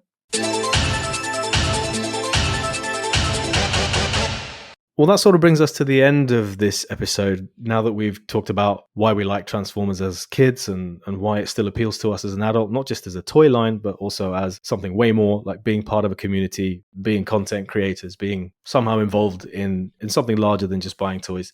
You may even say it's more than meets the eye. Or I could not say that. Well, I just did say that, so boom, mic drop. I take back everything I said earlier. Freaking nerds. Freaking nerds. Right, well, we've just worked for 2 hours to dispel that myth. Anyhow, we talked about our Patreon at the start. So if anyone is listening to this for the first time and you're just getting into Transformers, or you're just getting into podcasts, or you're just getting into Transformers podcasts, we don't just do our fortnightly episodes, which are available to everyone. We also have a Patreon where we offer more content and perks on a monthly basis, and you can join a variety of tiers. One of the tiers will get you episodes early. So if you become a subscriber, you'll get them earlier than a whole week earlier. You can also ask questions that we'll answer on the pod about really, really specific or even quite general Transformers topics or toy topics. So we've got one from one of our patrons. This is Yusufa's question about displaying toys. And it might be quite nice for people who are listening to the podcast for the first time. Like, we finally wrangled our friends into listening to a whole episode. This might help them understand our collecting a little better. It's a question that says, besides vintage G1 toys, so these are the ones that came out in the 80s, are there any Transformers toys that you guys like to keep sealed, or at least opened but displayed in their box? Short answer, I was going to say no, actually. I was going to say there are none. But actually, I do have one in the... Is it one? No, I've got two, counting them on my hand now. Three. I think 3 toys that I specifically display in the box. 2 currently, but it is 3 overall that I would display. And those are, number 1, a G1 Optimus Prime in box. But that's vintage. It's vintage. It's a vintage G1 Optimus Prime. But the question was, what's non-vintage that you would display? Oh, non-vintage. Yeah, non-vintage. Oh, so this is the thing. I should listen to the question, shouldn't I? Definitely. None then. No. Okay, none. Liam, anything non-vintage that Do you want to hear about the other box? 2 then? No, that's another question. That's another time. This is really spooky because I was going to say 3 as well, and then I realised you said non-G1 just before Sixo then started doing the thing. Right. Liam was listening and I wasn't. I was actually listening, but yeah, so it'll be no, because the only ones I've got, there are 3 specific G1 toys I would have boxed. There is 1 that I do, but the non-G1s no. I was going to say a Beast War, if that counts. Yeah, it does count, Oh, okay. I think. Is it a cage? It's not in a cage. Is it a kennel? Is the box a kennel? It's in a kennel. Brilliant. Oh, man. No, it's a Transmetal Megatron. It's the pink chrome variant that is still in the box. Because I have a regular Transmetal Megatron. This is a toy that's notorious for breaking anyway. I had the original purple one and M.A.S.K broke it. And you did. That's what happened. Sure, just lie to the 5 new people who are listening to us this week. Why not? You were in the room, as I recall. That's all. That reminds me, there's an outtake from the Tapman series that I'll put up soon of you breaking something without actually touching it. Oh, yeah, you did. Yeah. Yeah. Me? Man. Yeah. Was that the legendary canvas that powers. fell off my wall and took out a box on the way That's down? the one, yeah. It's your legendary powers for breaking stuff. Yeah. It's your telekinetic. Telekinesis? The What's the word? Professor X of breaking things. Yeah, there you go. I just mispronounced a word. All right, moving on again. Anyway, Liam? it's the pink variant Yeah. of Beast Wars Megatron. A Beast Wars toy. Surprises nobody that's a Beast regular Wars. listener. It's my favourite Beast Wars toy. It's your favourite bit. As it's in the box, are you sure it's not just like a fossil now? Is it not fossilized? It's definitely not. No, I have taken it out of the Yeah. box to admire it, but it's one that it's just nice as a variant. That's all. So it can live in the box. What about you, Liam? In terms of non-G1, no, none. The only non-G1 toy I've got in the box that I think looks nice, and I've kept it that way, is a vintage Raphael, from Ninja Turtles. The very first release. Ooh, Okay, interesting. that's non G1. But still vintage. Yeah. But still, it's G1 Turtles. Well, Beast Wars is vintage. Yeah, true. For me, yes, actually, I do. I threw away a lot of modern packaging, like you guys have done. And a lot of modern packaging doesn't even have a window, so you can't really see the toy through it. Mm. And I don't even mean like modern as in coming out now, but stuff that came out in the 2000s. And even stuff that does have boxes like that, I tend to take it out of the box because I'd like to display the toy. I want to interact with the toy, I want to photograph it. But the first thing that comes to mind, and this is not just because I have to store it and I can't put it anywhere else, so it's gone back in its box. I will always display it like this, are my Car Robots Spy Changers, the 6-pack. Oh, yeah. So Oh, you bought the box for it, didn't you? yeah, I bought one where you can see all 6 cars, and I love that they're displayed as cars. And I think I love Car Robots packaging, so I've got that.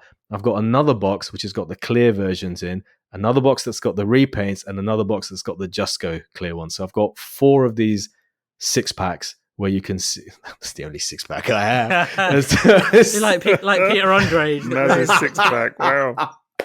My 24-pack, yeah.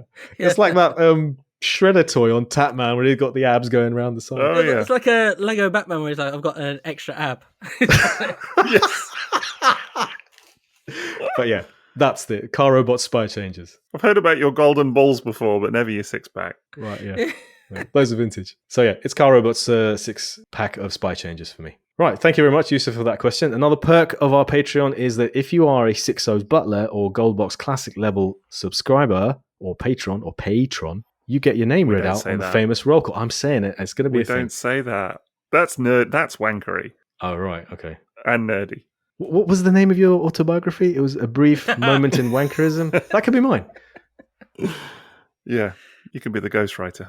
So anyway, a great big thank you to our butlers and GBCs. Thank you, Nick, Danny Roberts, Andy Preston, Chris Spiderfather, Adam Shoemaker, Matt, Stephen Perkins, Bad Saturday, Justin Massaro, David Ample, Gio Kaiser, Yusufa, John Pearl, Troy of Anthony Gas, Captain R.A., Phil G, Jacques Pelletier, Roger Storm, Stuart Webb, Amar, Laserbeak, Puma the Hunter, Vegemite Mike, Peter Hammerson, Shenry, Chris Norris, Jesse Moreno, Nexus, Jim Owen, Aaron Swoboda, Billy Gator, Andy Gold, Cold Squall, Simon Elvin, Josh Misha Kid, Cracktastic Plastic, Tam Basteda, Jeffrey Freak, Nice Sideburns, Andy, Inbound Lee, John Wood, Kyle Wilmot, Tim Bounty, Ben Lewis, Shinsei, Lucas Enkel, Mollis Curling, Mark Mobbs, CNC, Rick 56, Mythic Gears, Zach Lawson, Jason Murray, David Shepard, Steam, Quick Mix, Josh Bell, Ash Bolt, Zindios, Christian Hyatt, Mark Alley, Andrew Bentley, Graham Moffat, Conacy, Burt Prota, Eric Hoyt, Bobby P, Mike Locono, Leon Bat, Tyler Husky, Chris Rodwell. What was it? You thought he was Chris Waddle? No, it's Chris Rodwell, Steve Redmond, Jim Kinsey, Sean T. Siegel, James Pascoe, Ghost Prime, Jekyll, MK Tronic, Hordept Walter, Charlie Chappelle, Maddie Clark, Jonathan Foss, Logic Howard, Alexis Taylor, Windows 6K, Teku James, Tyler Dickinson, Jeremy Woodall, Ross, Jetfire James, Dog Lunch UK, Saucy Fellow, Keith, Freedom is the Right, Menace Streaker, Michael Cagle, Duggatron, Squid Catfish, Rob Packerbush, Stevie P, Addy News, Cannon, Robert R, Duckstar, Heinrad 80, Fizzy, Toy Pocket, Calders,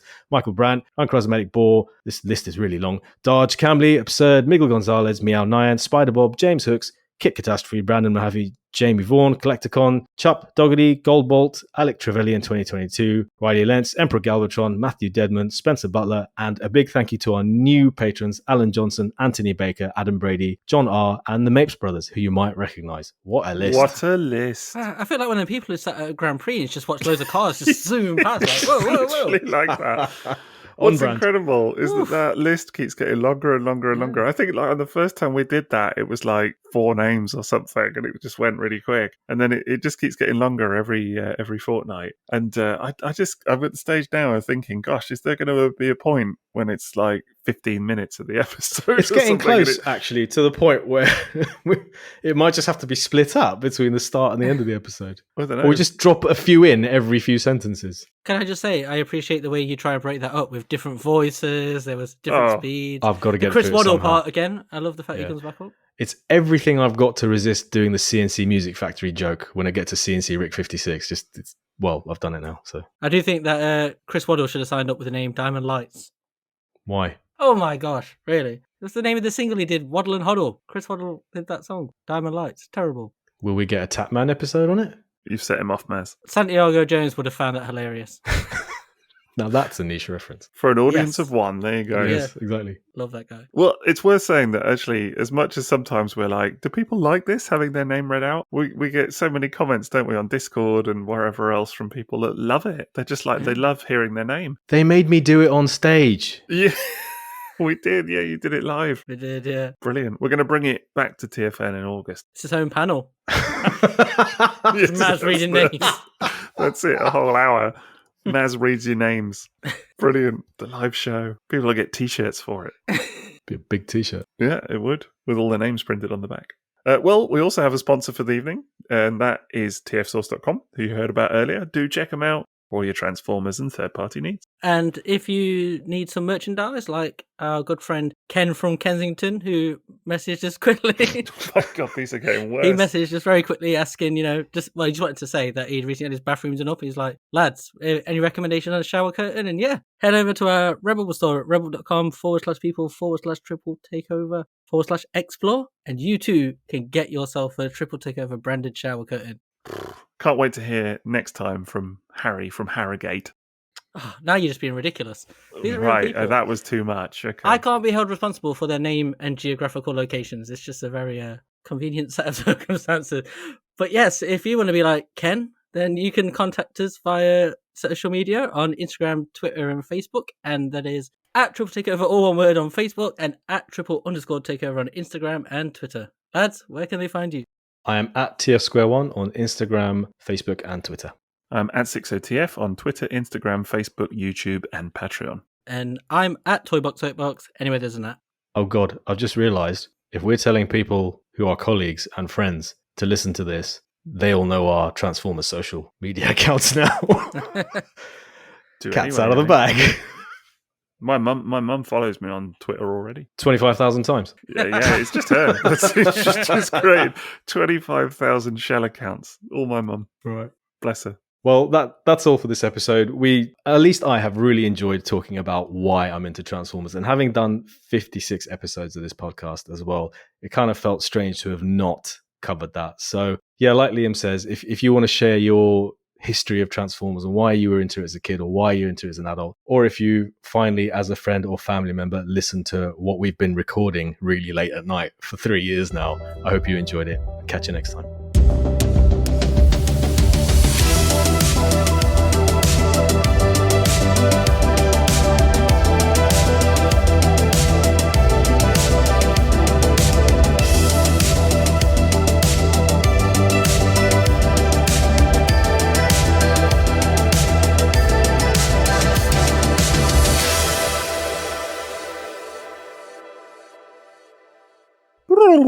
We now return to the Transformers.